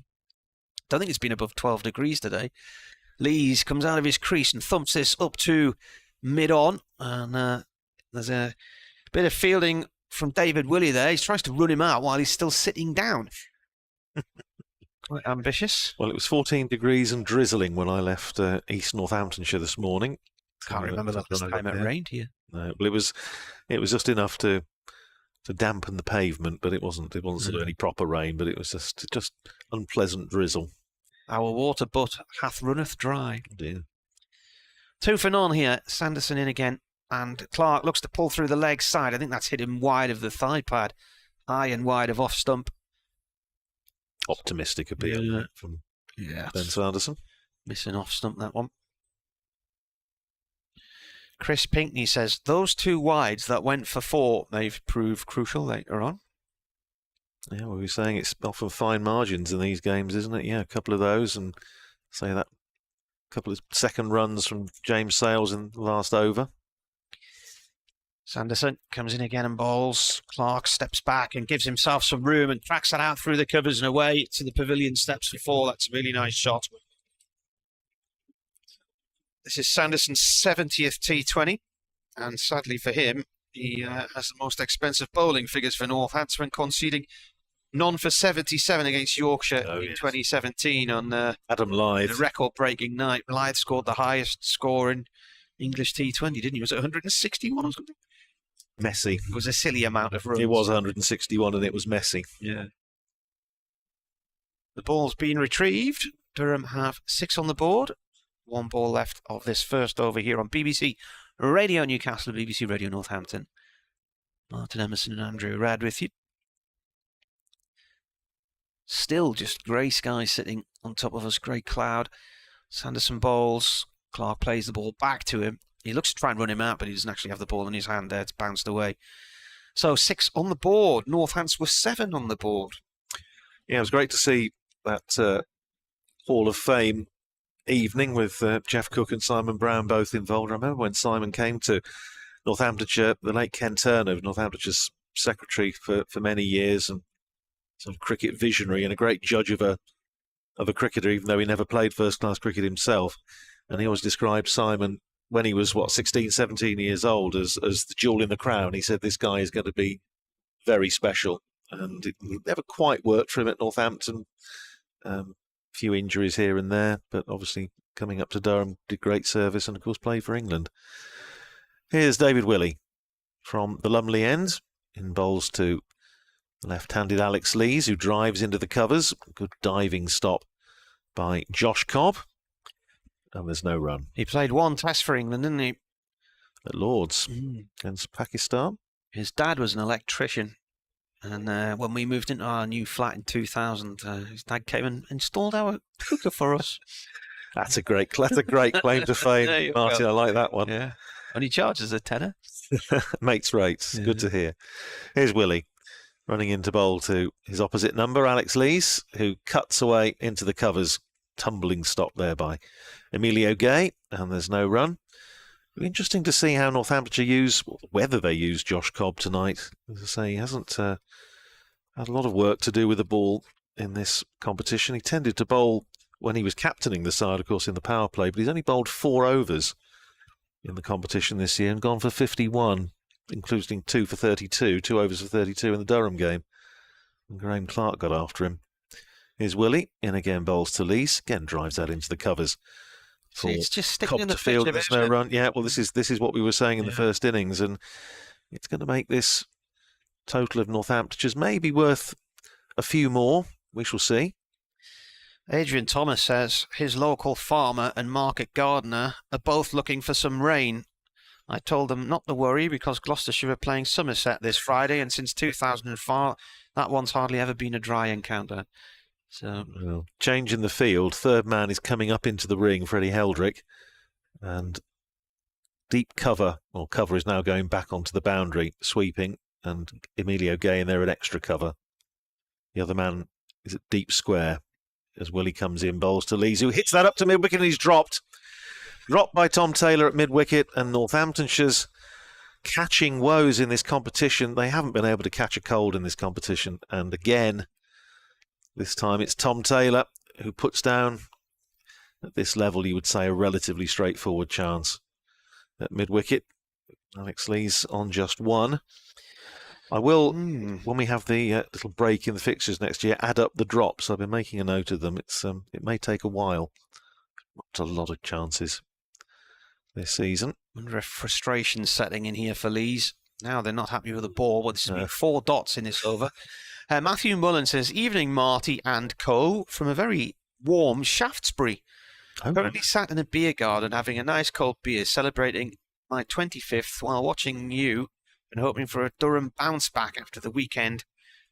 Is that the Shaftesbury and Dorset? Yeah, with the fake hill, which is very underwhelming when you get there and you realise it's only about 100 yards long. Well, the ball is going to be changed, so it looks as though it must have, I don't know, seam split or something. So Safe Sabe has gone back to retrieve the. You can tell this is a club with wealth because it's they've got a proper sort of suitcase with the spare balls in there. You can always tell the test grounds you have suitcases, or they look as though they ought to be carrying the nuclear strike codes. At other counties, you have a cardboard box. Yeah. But they've actually changed the ball. I think that's an old first aid kit they've got out of. There's a few bandages in there as well. It's a sticking plaster. 6 for no wicket with a long delay while they sort out the ball. 4 dot balls so far in this over from David Willey, who turns at the end of his mark from the Lumley end, runs in again to bowl to Alex Lees, who clips that one away over mid-wicket. It's a long chase there for James Sales, and he doesn't make it, and the ball goes into the fence. And so the shackle's broken in this over by Alex Lees, who picks up a boundary. That's a better ball. Yes, absolutely. Takes Durham to 10 for no wicket. And Alex Lees is delighted with the change. Something wrong with that previous ball, obviously. Couldn't hit it. No. So, first runs of the over. Long chase around there for James Sales, who's at deep square, just behind square, in fact. Here's Willie to finish the over. Bowls to Lees, just drops it round the corner. Chris Lynn comes up from the 45 on the leg side to field, and that's a single off the last ball of the over. 5 runs off it, and Durham, with 2 overs gone, are 11 for no wicket. Graham Clark's made 4 of those. Alex Lees on 6. The target, remember, 162 to win.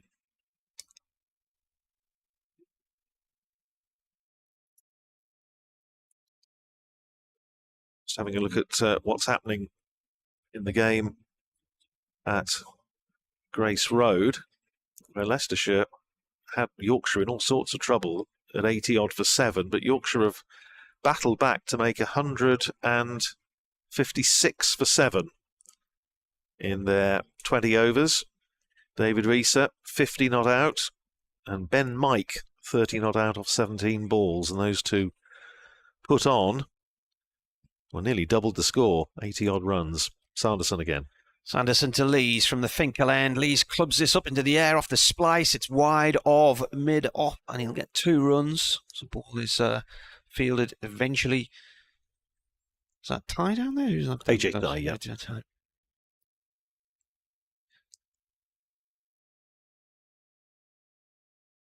I've gone for me coat. I noticed. It's getting cold in here now.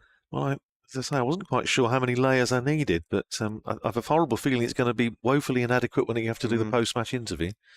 Sanderson to Lees. Lees drives at this one. He's middled it. It's away out through mid-wicket and up to the pavilion steps for 4.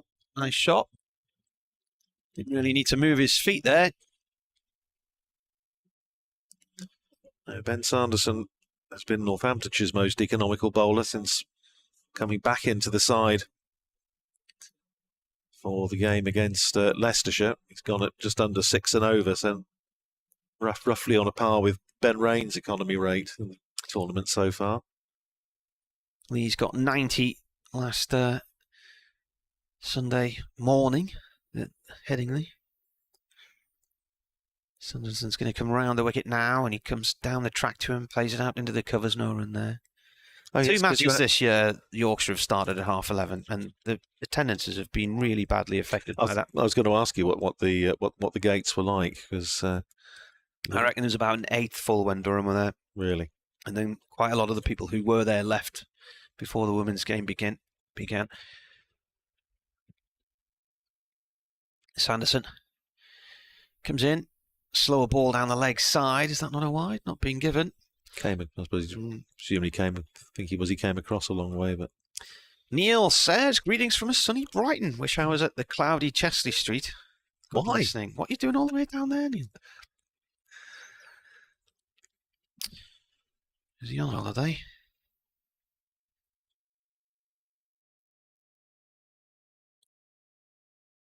Two balls left of this third over. Sanderson round the wicket. Looks to York. Lees, who gets the bat on top of the ball, and then he's not really sure where it's gone. It just went behind him slightly on the leg side, and it's called through by Clark for a single. Mentioned earlier Jeff Cook, of course, and being inducted into the Durham Hall of Fame. It was lovely to see him at Northampton's former Players' Day last year. First time he'd been down for a while, and really, really good to see Jeff and catch up with him. He was obviously Northampton's captain when I started, and hugely helpful. That's ball of the over. Clark is out. No, he's not. It's been missed. It's away through mid-wicket for 4. I thought that was just going to be a simple catch for the fielder in there. And he's got away with one there, Clark. Don't think he got hold of that well. And Tom Taylor diving across to his left. I just thought he was going to take a fairly straightforward catch, and it's just gone beyond him. So Clark has a little bit of a scare and moves on to 8. Lee's on 13. 3 gone, 22 for none here on the BBC. And, well, if you keep an eye on the sort of parallel scores, then 3 overs gone. Northamptonshire were 22 for no wicket, so slow burner this one. Well, it's going to be, I think, and it's going to be Tom Taylor coming into the attack. So, again, David Willey, who went round the park a bit on Sunday at Worcester, bowled 4 overs for 52, is just holding himself back after that 1 over. Is going to be, or is he? Yes, it is. It is going to be Tom Taylor. I thought they'd done me like a kipper there, but no, it is going to be Taylor to bowl from the Lumley end. To bowl to the left-handed Alex Lees. 13 off 11 for him so far. And Taylor's in, bowling to him, and he picks that up away over backward square, and that's going to go all the way for 4. James Sales, quick as he is, running around the boundary, can't stop it. That's the boundary off the first ball of the over for Alex Lees. He goes to 17. And Durham to 26 for no wicket. Start of the 4th over. Remember, applying to Northamptonshire's 161 for 7, in which Emilio Gay top scored with 53, his maiden half-century in T20 cricket. Chris Lynn made 24. David Willey 17. AJ Tye 15. Taylor in bowl short. Attempted pull by Alex Lees. Goes off. Not sure what glove, I suspect, down towards backward point where Emilio Gay fields. And there's no run. 2 men out. Or at deep cover and deep backward square. But mid on, mid off, both in the circle. And Taylor switches to round the wicket to Alex Lees, who drives back on the bounce, stopped by Taylor off his own bowling. Dot ball.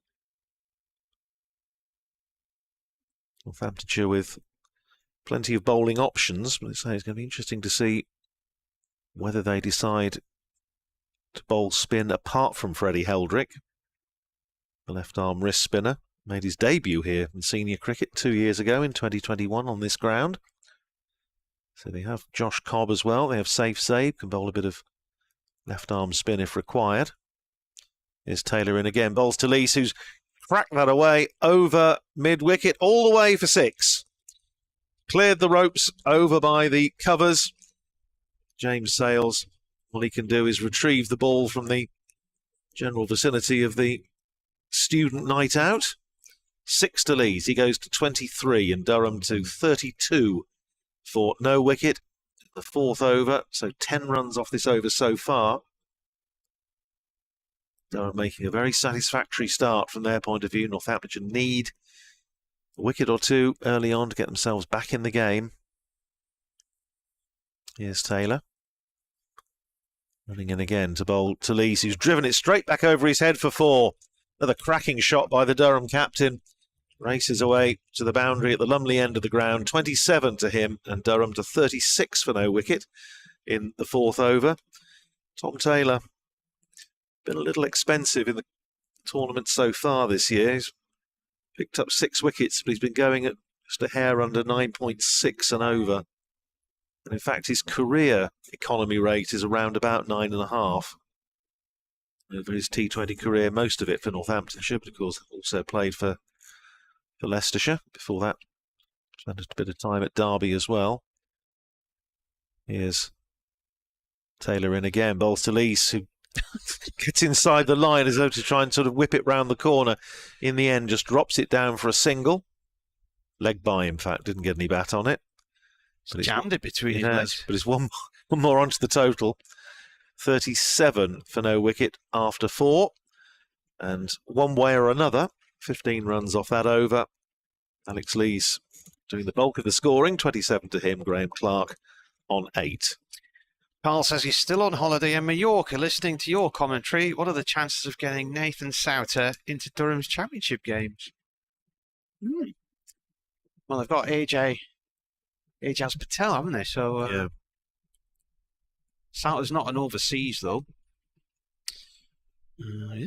But I think he's going to be away with 100, isn't he? I would assume so, yeah. That's the plan. David Willey.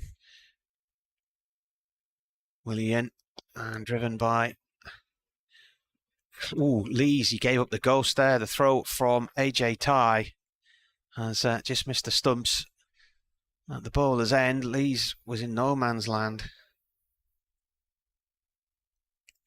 Well, that would rather surprised me with their travel arrangements, because they drove up here straight after the game against Worcestershire on Sunday afternoon, and they're going back, I think, to Northampton after the match tonight, which is a serious drive back. Bowler comes in again, and that's up in the air from Clark, who pulls a short one. He's put it over. Fine leg on the discs, though. And they're going to run 3. Good running here. I think they spent a good part of yesterday at Close Houses at the golf club, not too far away. Is that where they're staying, really?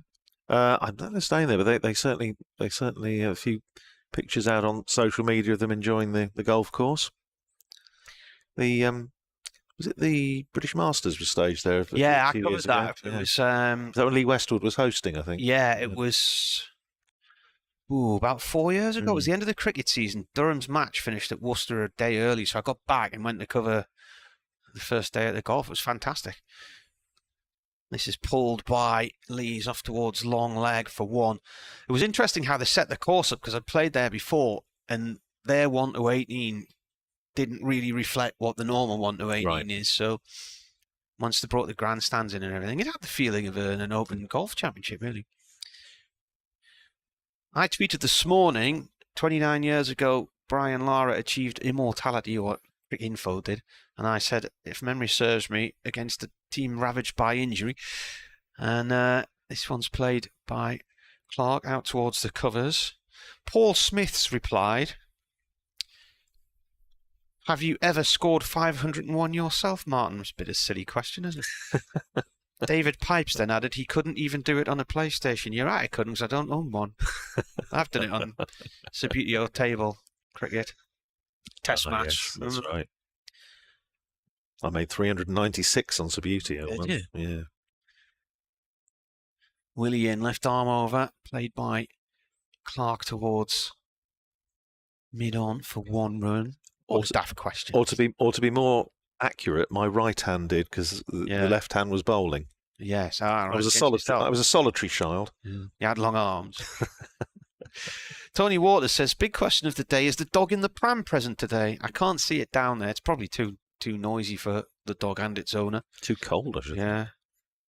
Dog in a pram? You must explain this. William. And that's off the thigh pad. No run there. And that is the end of the over. 5 gone then, Durham. 43 for none. To be honest with you, I can't really recall seeing dogs at T20 games, so maybe they're not allowed, but you can get a doggy season ticket for the county championship matches. Normally about £10 a year or something like that. Tony says, I planned. There is a dog. Where is it? 3 or 4. Oh, there's 3 or 4 dogs over the other side of the ground, apparently. Bit noisy for them. Well, you'd think so, wouldn't you? Now, AJ Ty is coming into the attack, so Northamptonshire not opting for spin in the power play, which they have done once or twice this year, but not tonight. It's going to be Ty from the far end, the Lumley end. Falling to Graham Clark on 12. 43 for no wicket off 5. So this is the last over of the power play. And Ty is in. Bowls to Clark, who flat bats it over his head. It goes up to mid-off on the edge of the circle, and they're through for a single. Tony says he wanted to bring his dog, but he wasn't sure if he'd be allowed due to the sell-out attendances. Well, they never sell out for these games, but there's a few students who'd probably take the dog for a walk while the matches on. The buses are all parked at the far end of the ground. I think, as I say, any of us harbouring hopes of getting away quickly, I think that's not going to happen. Here's Ty in bowling to the left-handed Lees, who pulls again out towards mid-on. Sliding stop out there, and they're through for another single. Takes Lees up to 30 off just 23 balls. 45 for no wicket in the last over of the power play. Durham's target 162 on a cloudy, chilly night here in Chesterley Street. As Ty comes in and bowls to Clark, chips that away wide of mid-on. And they're going to come through for a couple of runs. So it's ticking along nicely for Durham at the moment. 47 for no wicket in the 6th.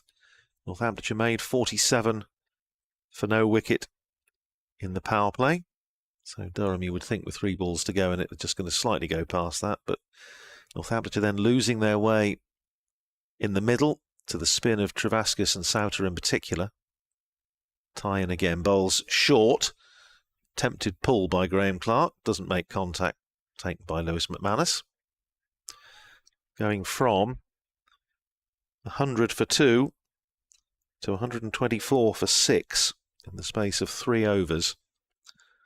With Nathan Souter finishing with 4 for 14, giving him 9 wickets for 29 in 8 overs against Northamptonshire this year. Northamptonshire's left-arm spinner, Freddie Heldrick, warming up, but he's just going to watch for the time being, as that's a short ball pulled away almost effortlessly by Graham Clark down to deep backward square for 4.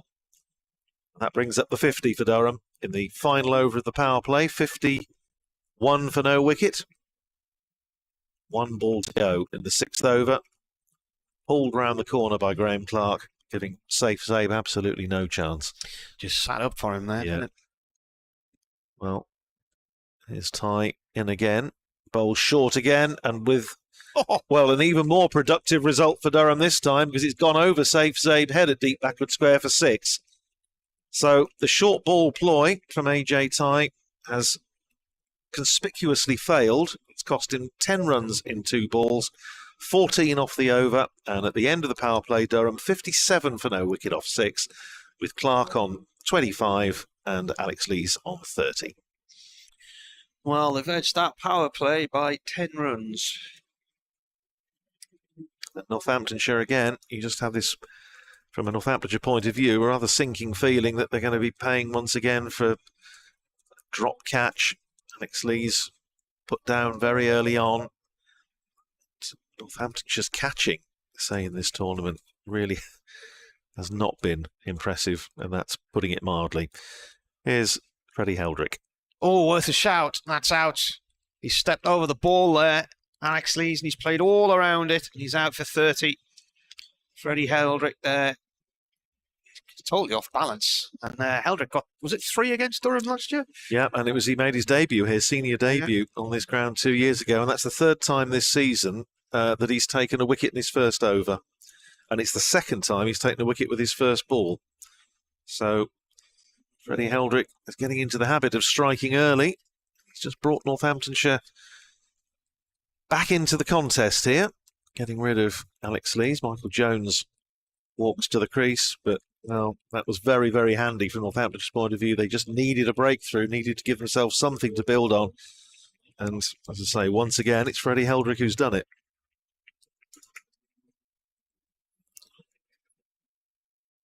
57 for 1 in the 7th. I was trying to remember, it was Ben Rain, I think, was the wicket he got, wasn't it, on that debut a couple of years ago? Oh, no, you and I were on together, but I think it was, pretty sure it was Ben Rain he got out for his first wicket on debut. I've got it all written down somewhere. Michael Jones, the new batsman.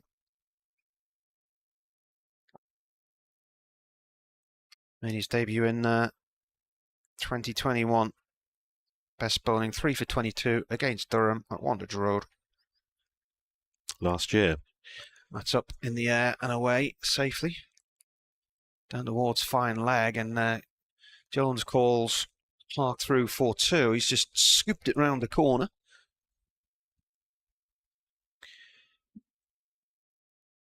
Got 3 for 28 in New Road. Was that the last match, wasn't it? Yes, yeah, bowled well on Sunday. Born in Ipswich. Yep, Suffolk boy. This is pushed away by Jones up to long on for 1 to tie. I'm wondering if he was playing for Suffolk when me and Don Topley went to see them on the final day of the Minor Counties Championship about 2 years ago at Ipswich and Old Copdockians Cricket Club, and they were playing Staffordshire, and whoever won the title. Goes after a return ball here, and it bounces off his hands and away for 1 run. And anyway, they were playing,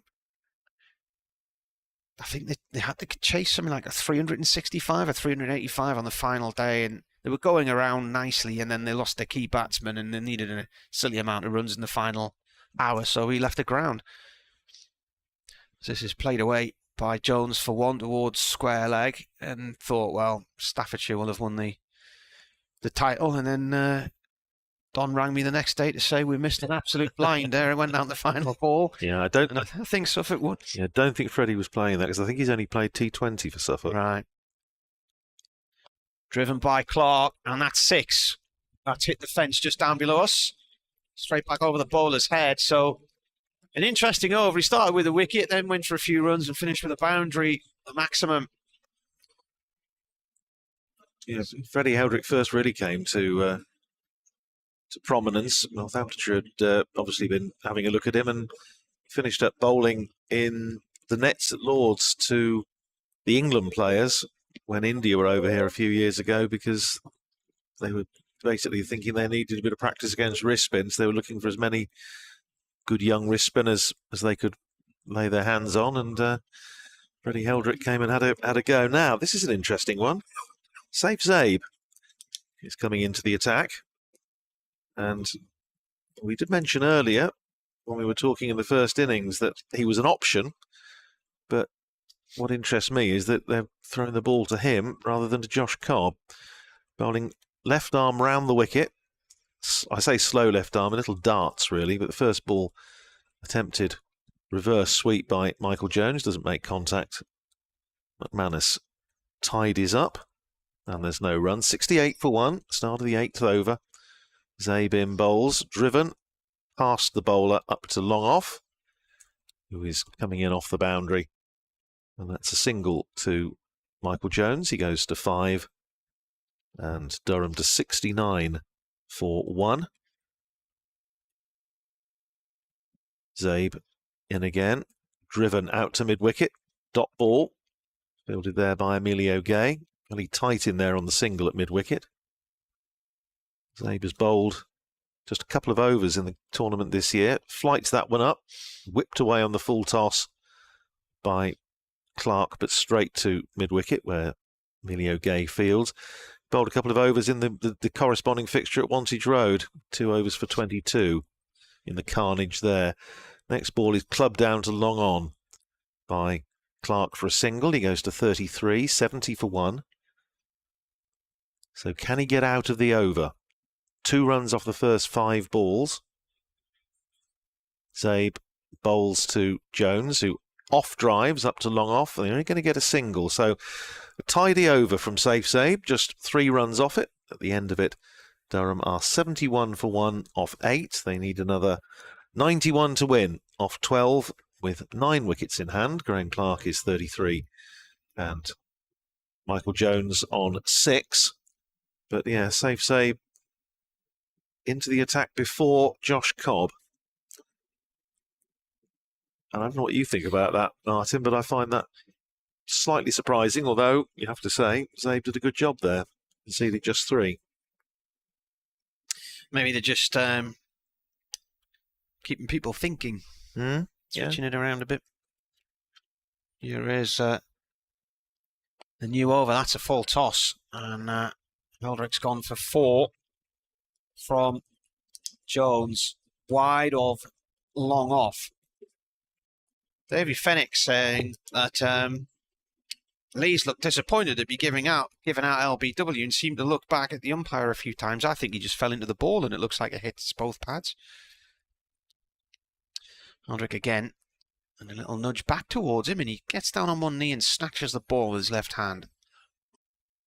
I have an answer to your question about that Suffolk final, which I'll come to at the end of the over. 75 for 1. And Jones down the track, taps it short on the leg side, no run there. I was pretty sure Freddie didn't play, and he didn't. Yeah. But there's another Northamptonshire Academy player involved in that one.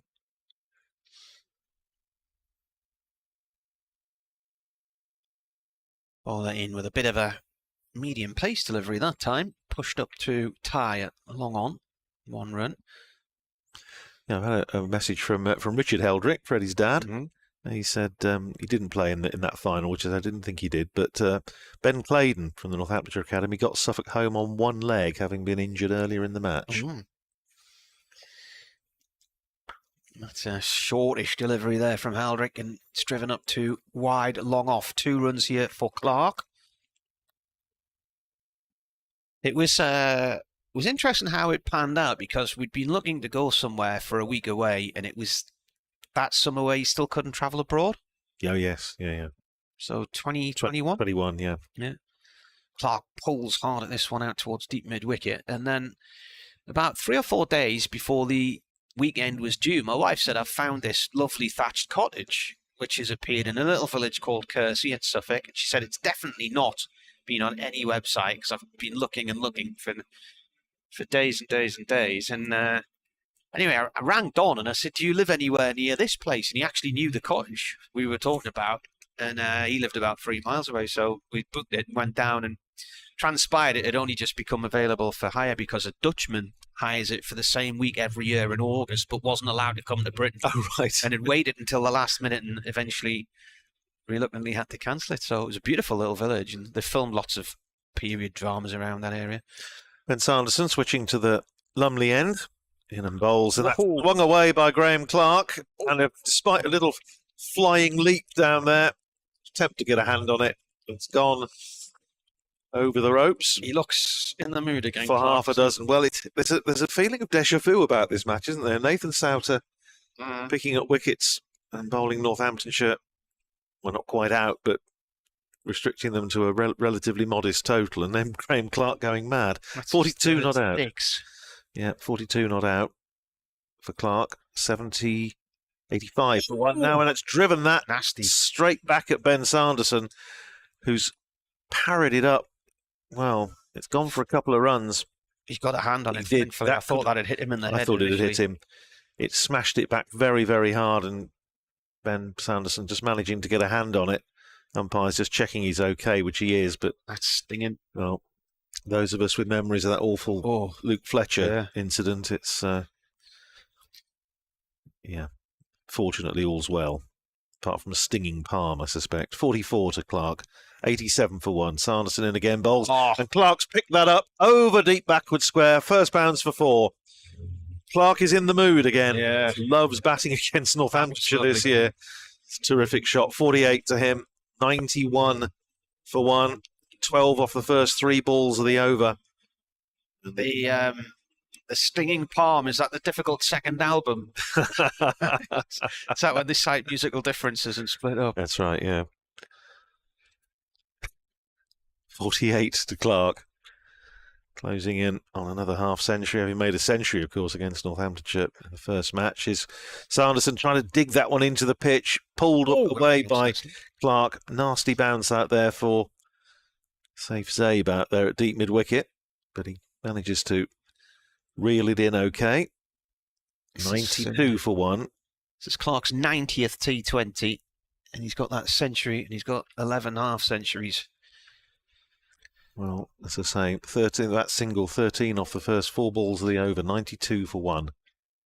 70 to win. Sanderson in bowls to Jones, who pushes it away just in front of square on the leg side, and they'll come through for a couple.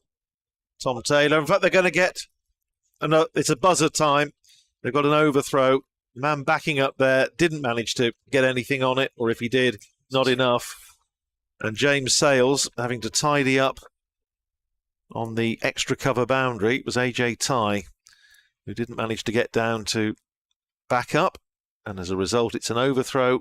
It takes Michael Jones to 14 and Durham to 95 for 1, and this is turning into a very productive over indeed. 16 off it so far, still a ball to go. 62413. Not my phone number. There's Sanderson in, tries to dig that one into the pitch again. Pulled out to deep mid-wicket for Graham Clark, and that's his 50. Half century for Clark, century for for him against Northamptonshire at Wantage Road 10 days ago, and here 50 off just 25 balls with 3 sixes and 4 fours. And at the end of that over, 17 runs off it, 96 for 1 at halfway. Durham with Clark on 50, Jones on 14, and Northamptonshire need to make something happen if they're to give themselves a sniff here, because Durham need just another 66 to win off 10 overs. 24 runs ahead now on the comparison. Yeah.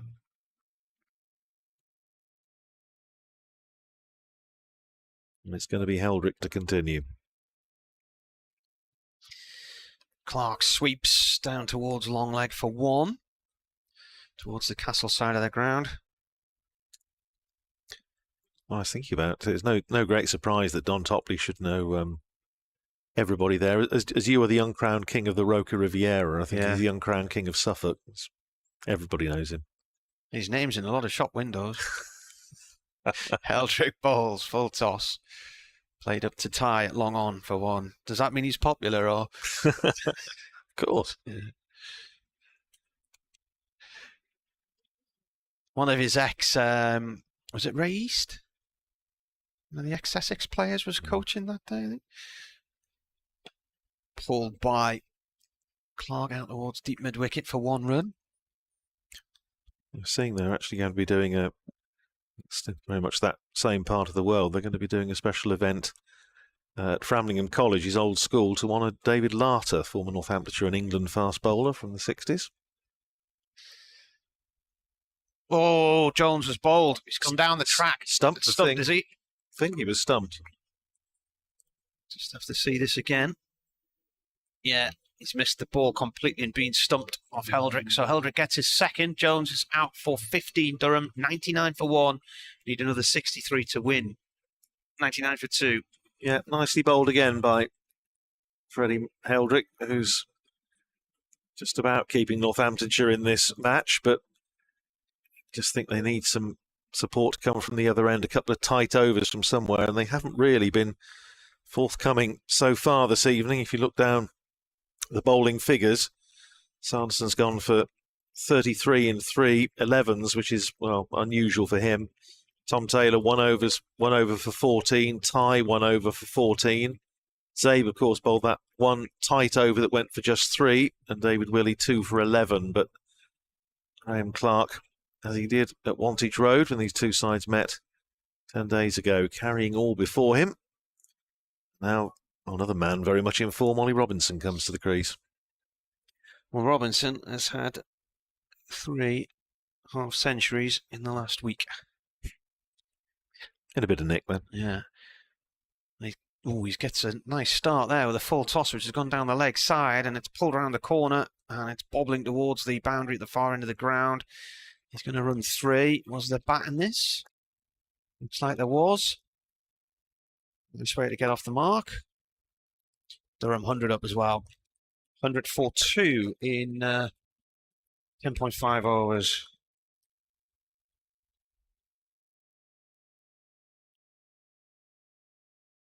Again, Clark pushes the ball nicely out through the covers on the ground for 2. Going to go on for the throw. Who have you got after this one? That's the end of the over. Well, I am not at Notts on Thursday because the NUJ is staging strike action in the BBC, so I will be on strike. So Friday, I will be at Leicester. Right. Yes, but Northamptonshire will be at Edgbaston on Friday to play the Bears. Then they've got a week, best part of a week off before they play Lancashire at Wantage Road following Friday. And then I think we've got 4 games in a week, including Headingley and Northampton on successive evenings, which is be a few more miles to put on the clock. Going to be Zabe to bowl again from the Lumley end. And first ball is a dot, so Robinson plays it back down the pitch on the bounce. Robinson doesn't have to do anything too extravagant here. There's Durham up in a very strong position. Next ball driven out to extra cover, David Willey fields. And there's no run. Zabe in again, driven back down the pitch by Robinson again. Straight to the bowler, no run, 3 dots for safe Zabe. Who's in again. Robinson drives to extra cover, Willey fields. And no run. He's going for the Simon Kerrigan sub-minute over award here, I think. Safe Zabe. A run at last as Robinson gives himself a little bit of room, plays it out to deep cover where Sales fields on the boundary, sends in his throw on the bounce, and Robinson goes to 4, and Durham to 105 for 2. 1 ball to go in the over.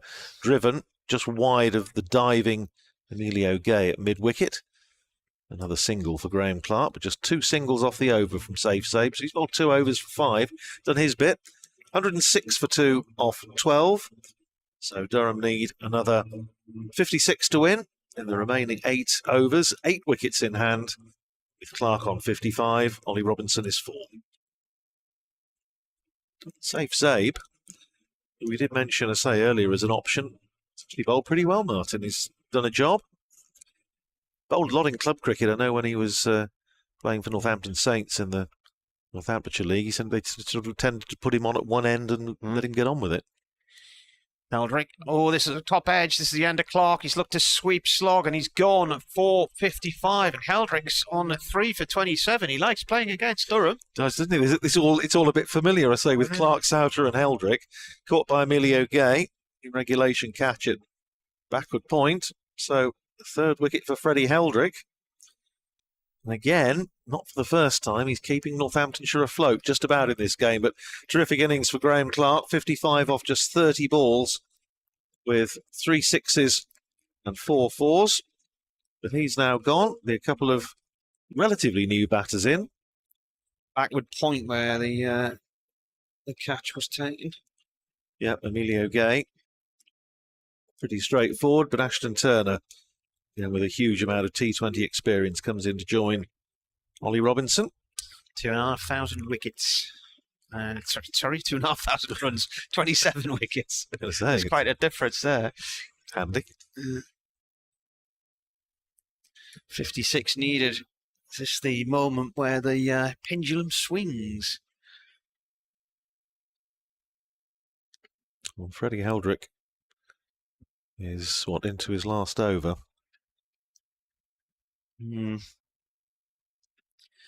As for Zabe, you were talking about, he's going at 2.5 and over. Heldrick left arm over, and Turner looks to reverse sweep and plays it to Gay. It's round the corner and backward point.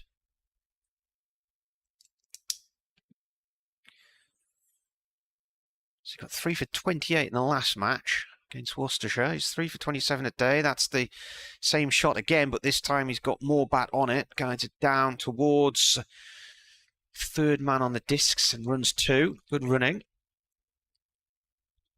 What's Heldrick's best figures, did we say? 3 for 22 against Durham last year at Wantage Road. So you get another wicket. This would be his best. He'd get to 4. Turner on strike. Tries the same shot again. And bit of a tighter line this time. Down towards the third man boundary for 2 more. Was giving Emilio Gay plenty to do. Yeah. 2 balls left of this 13th over. Durham 110 for 3, and they need another 52 to beat Northants and complete a rare double over them. I think they might have only done 1 double over them. Heldrick in, swept hard out towards deep mid-wicket, and that's a cracking shot right out the middle of the bat. There's 2 fielders out there, and he's put it between the 2 of them. Off towards the student stand. The lads who've not watched any of the action have then left and are now returning with beers, having not watched any of the action. Yeah, 1 ball left for Freddie Heldrick in his stint. As you say, a wicket would give him a career best. Durham did the double in 2018. Cut this time by Turner off towards the point boundary for 1 run.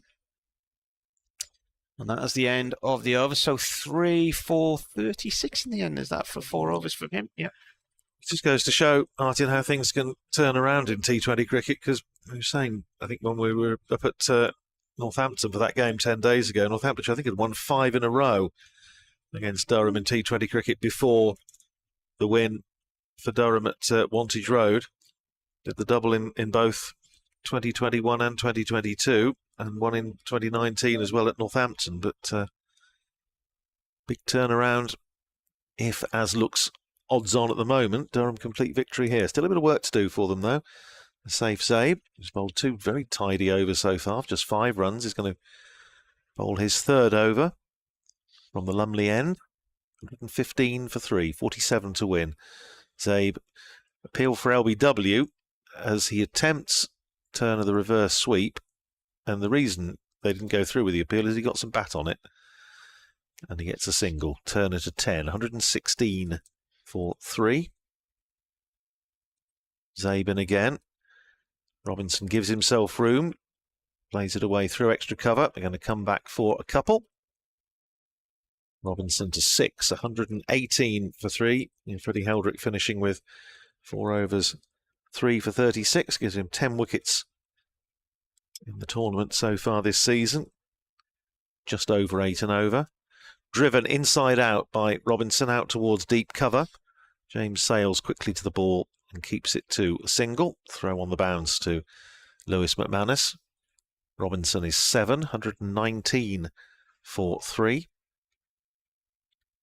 Zabe round the wicket bowls. Appeal for LBW again as Turner, I think, nibbles that off the bat. Down to short 30. Yeah, I'm quite sure what Lewis McManus was thinking there. He clearly got some bat on it. 1 more to Turner, who is 11, 120 for 3. Robinson on strike. Cut away past Heldrick at backward point. Are they going to take on James Sales' arm? Yes, they are. Big dive to get in from Ollie Robinson. Dust flying everywhere. But he has the desired effect. Completes the 2nd run. Now, I think going to ask, not for gloves. Yeah. He just have done not a huge amount of good as he did got the big dive, and he's certainly his front is covered in the dust of Chester Street. But he's picked up a couple of runs. 9 to him, 122 for 3. David Laverick says we've taken various guide dog puppies to 2020 matches in Chester Street, as well as to other games. It's good for them to experience the noise and the tension in the crowd. Here's Zabe. Bowls to Robinson. Plays it up towards mid-on. But Zabe comes across nimbly to intervene. Just 7 off that over. 122 for 3. So Durham need another 40 runs to win off 6 overs, 7 wickets in hand. Zabe's bowled 3 overs for 12. It's quite a few seasons in the 2020 when you would have struggled to find any tension here, to be honest with you. Well, who are we going to see? It is going to be Josh Cobb. So we were speculating as to whether he might get on. And he's indeed going to have a bowl. Can he do something special to celebrate his 100th T20 appearance for Northamptonshire? Is he just an occasional bowler these days, then? Bowled 4 overs this season since he hasn't been captain. Right. 3 of the previous 4 seasons he's been Northamptonshire's most economical bowler in T20. And this first ball is pulled by Turner to deep square leg for 1. David says, our last puppy, Albie, has stayed with us. She loves people, but is frightened of other dogs. For championship and one-day games, Albie can usually be found in the room where the ball-by-ball commentary is provided for visually impaired supporters, which is in the pavilion, I think. This is pulled by Robinson out through deep mid-wicket for 1 run. Cobb last season, 12 wickets at just under 7. Didn't bowl much in 2021 because they had Mohammed Nabi, so he bowled most of his overs. 2020 was averaging just over 6 and over. And he comes. Turner plays this along the floor out through mid-wicket for 1 run. And each of these deliveries being fielded by Zabe.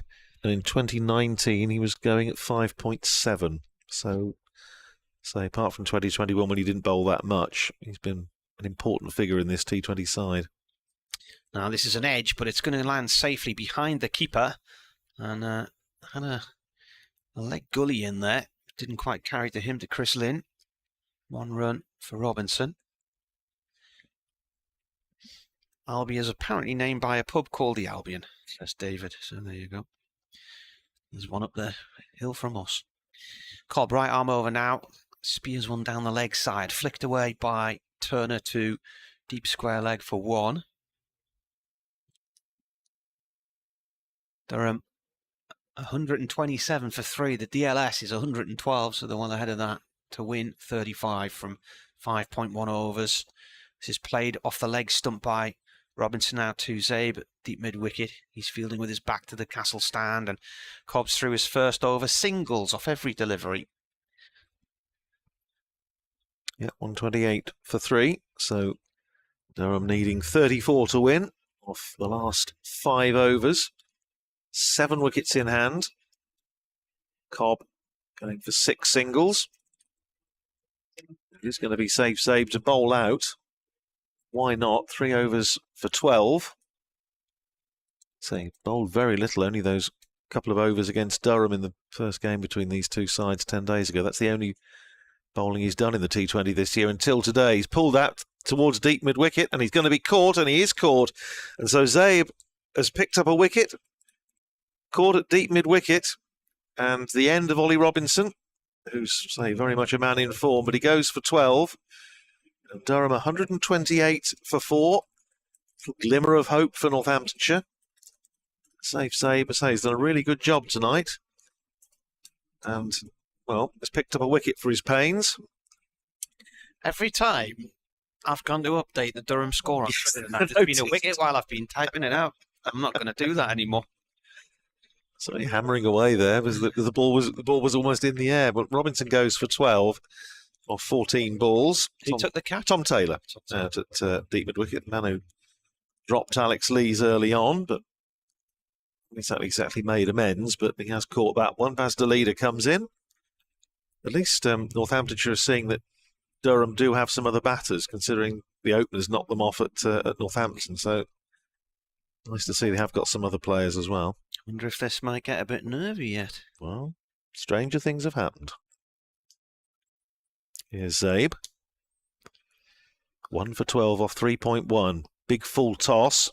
And he's got away with it as it was pushed back by Dalida. Good diving stop by Zabe. So another dot ball. Zabe in again. Bowls, and that bounced and turned a little bit. Again, gripped in the pitch, and they come through for a single. And I just wonder if Zabe had managed to take that cleanly and knock it back onto the stumps, whether Baz Dalida might have been struggling a little bit. Maybe not. They're through for the single anyway. Leader's off the mark. 129 for 4. Baz Dalida, whose father Tim played a few games for Northamptonshire Colts years ago. Short, pulled away by Ashton Turner out towards deep mid-wicket. Fielded out there by Tom Taylor, and they're through for another single. Turner to 15, 130 for 4, 32 to win. For Durham. Zabe round the wicket again, bowls to the leader, drives up to long off, coming in off the boundary, and that's another single. The leader to 2, 131 for 4, 31 to win. 1 ball to go in the over, and in safe Zabe's allocation, 1 for 15 so far, and it chips that one just over the bowler's head. It's a good diving, sprawling stop on the boundary at long on, and they come through for a couple. So good figures for Safe Zabe in his first full bowl, first full stint of the season in the T20 Blast. 4 overs for 17, 1 wicket, but Durham at the end of it 133 for 4, so 5 runs off the over. You need 29 to win off 4 with 6 wickets in hand. It has potential. Could be interesting, this. It has potential. We said at half-time it wasn't a low score in these conditions and could be defendable. Wonder if Northamptonshire are regretting not doing what they were thinking about doing and playing the extra spinner, playing Alex Russell. Will that be your first question if they lose? Oh, yes. Might not be the first one. No. I would go in there with a few softeners first. few little half volleys to get them in the mood. So 4 overs to go, 29 to win. The leader is on 2.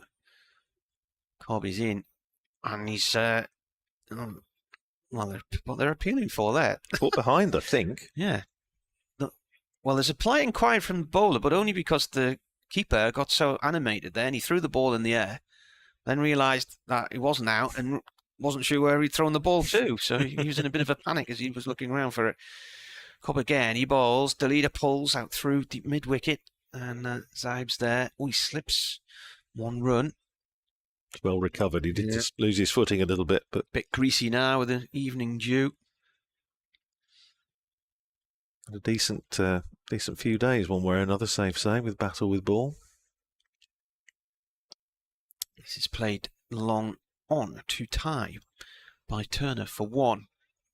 And certainly if he's going to bowl and bowl as well as he has tonight, conditions won't always, of course, be quite as helpful, but it does make him, well, even more of a hot property than he is already. Then a lob out towards deep mid-wicket by the leader to Zabe once again for 1.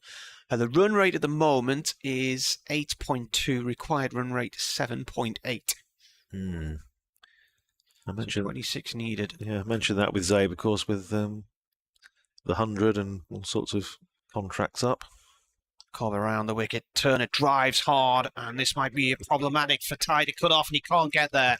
It's gone right to the furthest corner of the boundary where it angles round in a V shape. Couldn't have positioned it better, really. Ty was on his toes early doors, but couldn't get across there. 22 to win now from 3.1. Cobb finishing his second over with this delivery. Turner cuts. Oh, just beats Emilio Gay's grasping hand at backward point, and it's away for 4 to third man in front of the Health Club. 2 boundaries there help Durham's situation. 18 to win now. Yeah, you would think that's just going to ease the nerves a little bit. Yeah, safe save, obviously, with what he's been doing in the last couple of games. Just talk about maybe a wild card in the 100. He actually was called up by the Northern Superchargers last season for a couple of games off the back of a Super 100 in the one-day cup for Northamptonshire against Essex. Didn't play, missed a game that Northamptonshire lost that they really could have done with him, and then came back, say having not actually played any cricket in the 100 at all. But we shall see what happens this year. Anyway, David Willey bringing himself back into the attack to bowl over number 18. That's this game gone, as far as Northamptonshire are concerned. 18 to win. Run a ball does it for Durham. How many times have Northants tied a match? Durham have tied 2, and it's a yonks since the last one against Lancashire. Tied too many, needless to say. I'll have a look in a second. 5. 5. Here's Willie. In bowls to Oh. Baz de Leader, who goes for a pull. It loops up towards mid-off, and they come through for a single. AJ Ty throwing at the stumps at the non-striker's end. Doesn't hit them, but Zabe is backing up. But it's a single, 145 for 4, 17 to win. Off 17 balls. Poised, Andrew. Poised is poised, Martin, but I think I know whose Not shoes I the would. way it is poised. I think I know whose shoes I would rather be in. Here's Willie in again. Bowls pulled away by Ashton Turner. He's going to get another single out to deep mid-wicket. Safe Zabe Fields. 146 for 4, 16 off 16. 30 for Alex Lee is at the top of the order. Opening stand of 57. 56 for Clark, who went third. And Turner's now on 17 at 27. Here's Willie from the Lumley end. In appeal for LBW as de Leader swings. It loops off the pad down to backward point where Josh Cobb fields there. Sorry, Freddie Heldrick fields there. And they come through for a leg by, 147 for 4. Chris Lynn, actually, not Freddie Heldrick. 90 instead of 80 on his back. Turner on 37. Gone about his business very efficiently so far in this innings. Facing that ball. Shot. And it's played away through backward point. It beats the dive. Scooped up by James Sales just inside the rope, but they come back for 3 runs. It brings up the 150 for Durham. Takes Ashton Turner to 30 off 17 balls.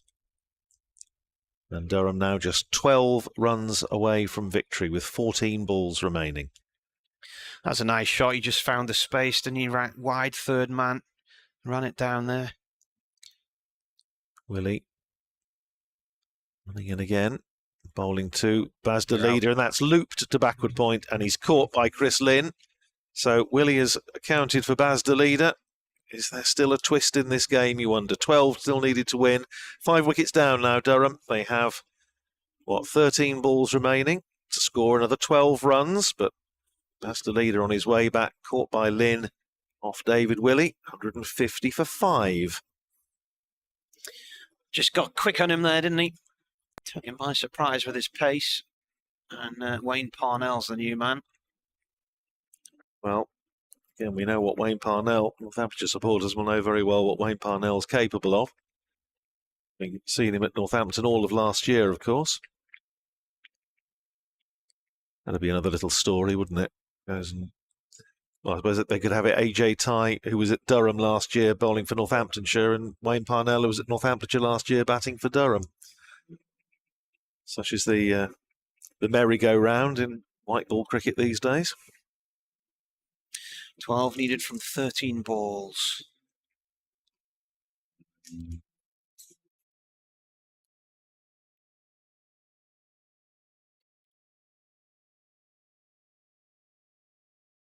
Well, Now's played for about 20 different teams. Gone for hire. Yeah, he's done a few, hasn't he? Well, as has Chris Lynn, of course. Yeah. Start and list them, you'd be here a while. Mm-hmm. Willie with a bouncer to it's a no ball on height. Signal from the point umpire rather than square leg. Parnell in this country alone's played for. He won it with Worcestershire. He's played for Sussex, Kent, Glamorgan, Worcestershire, Northants, and now Durham. He gets a few more. They shout bingo, and he'll have done the lot. Go for the 4 corners first. 10 to win from 2.1 overs here on the BBC. Willie in.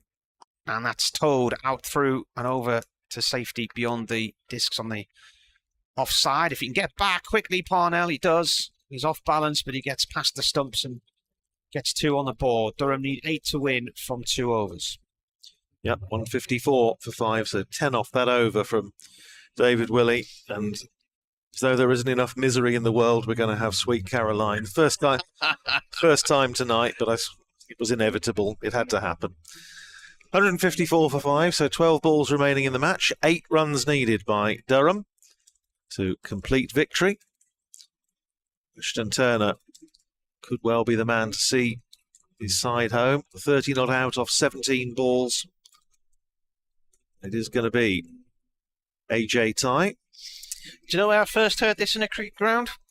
Go on. Talking of Brian Lara's 501 against Durham. I was on that tour in 2004 when he got 400 against England in Antigua. And they had a DJ in the stadium playing it there. Well, it's certainly... I don't know if Neil Diamond gets something every time it's played, but... he gets a free cricket bat. Have a house full. Here's AJ Ty bowling to Ashton Turner, who plays it down to backward point. Well fielded by Emilio Gay. Keeps it to a single. He's had a good night, Emilio Gay, hasn't he? He's been tidy with a bat and with his fielding. Well, he would have... I suspect he probably would have been trying to talk himself on with the ball as well. He loves a bowl, does Emilio. He was never happier, I think, last season, considering he scored a lot of runs and a very good 100 against Surrey and 100 against Kent. And I think his highlight of the season was taking the 3rd new ball under the floodlights at Edgbaston as the game those pink ball as the game drifted to a draw. 9 weeks after it began. It felt like that. Yeah. Here's Ty in bowls to Parnell, 7 to win, and that's a dot ball played up to Cobb at mid-wicket. Turner's on 31. Paul Summerside says, excellent cameo from Turner, a work of art. Yeah, played really well. Turner, work of art. Oh, very good. Yeah. AJ rather than JMW, but... Don't give him the brush off.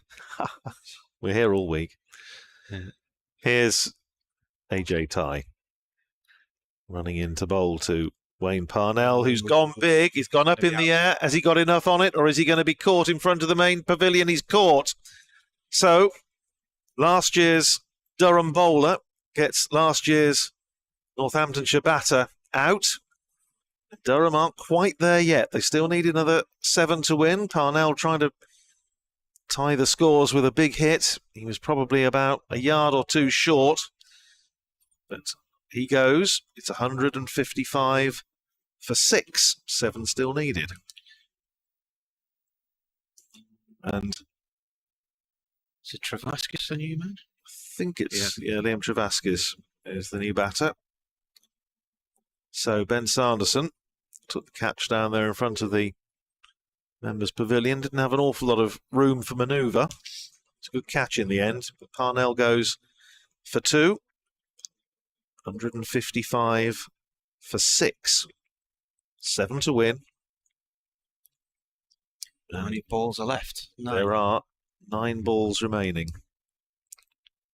1 dot wicket in this over so far, as Travaskis prepares to face AJ Ty. Running away from us from the Finkel end. Ty in. Bowls down the leg side. Appeal for a catch behind. Now, whether it was one of those that you often see the bowlers go up in an attempt to try and distract the umpire from calling a wide. The batter, Liam Travaskis, is suggesting, I didn't hit it, so why isn't it a wide? Which is not an unreasonable question, but it isn't. So, another dot ball. 7 to win. 8 balls to go. AJ Ty bowling to Liam Travaskis. 155 for 6. Ty in bowls. Swung away by Travaskis. Is that going to go all the way? Yes. I think it has. It's gone all the way for 6. And the scores are level. 161 for 6. Travaskis going for glory and getting a bit more on it than Wayne Parnell did. It cleared Ben Sanderson out there on the boundary. And the scores are now level. 161 for 6. Martin, see him home. Oh, that's right. If it all goes wrong, it'll be my fault. Absolutely. 1 needed then from 7 balls here on BBC Radio Newcastle, BBC Radio Northampton. And what time is it? It's 8 minutes past. It's going to take an hour for all those buses to get out of the ground.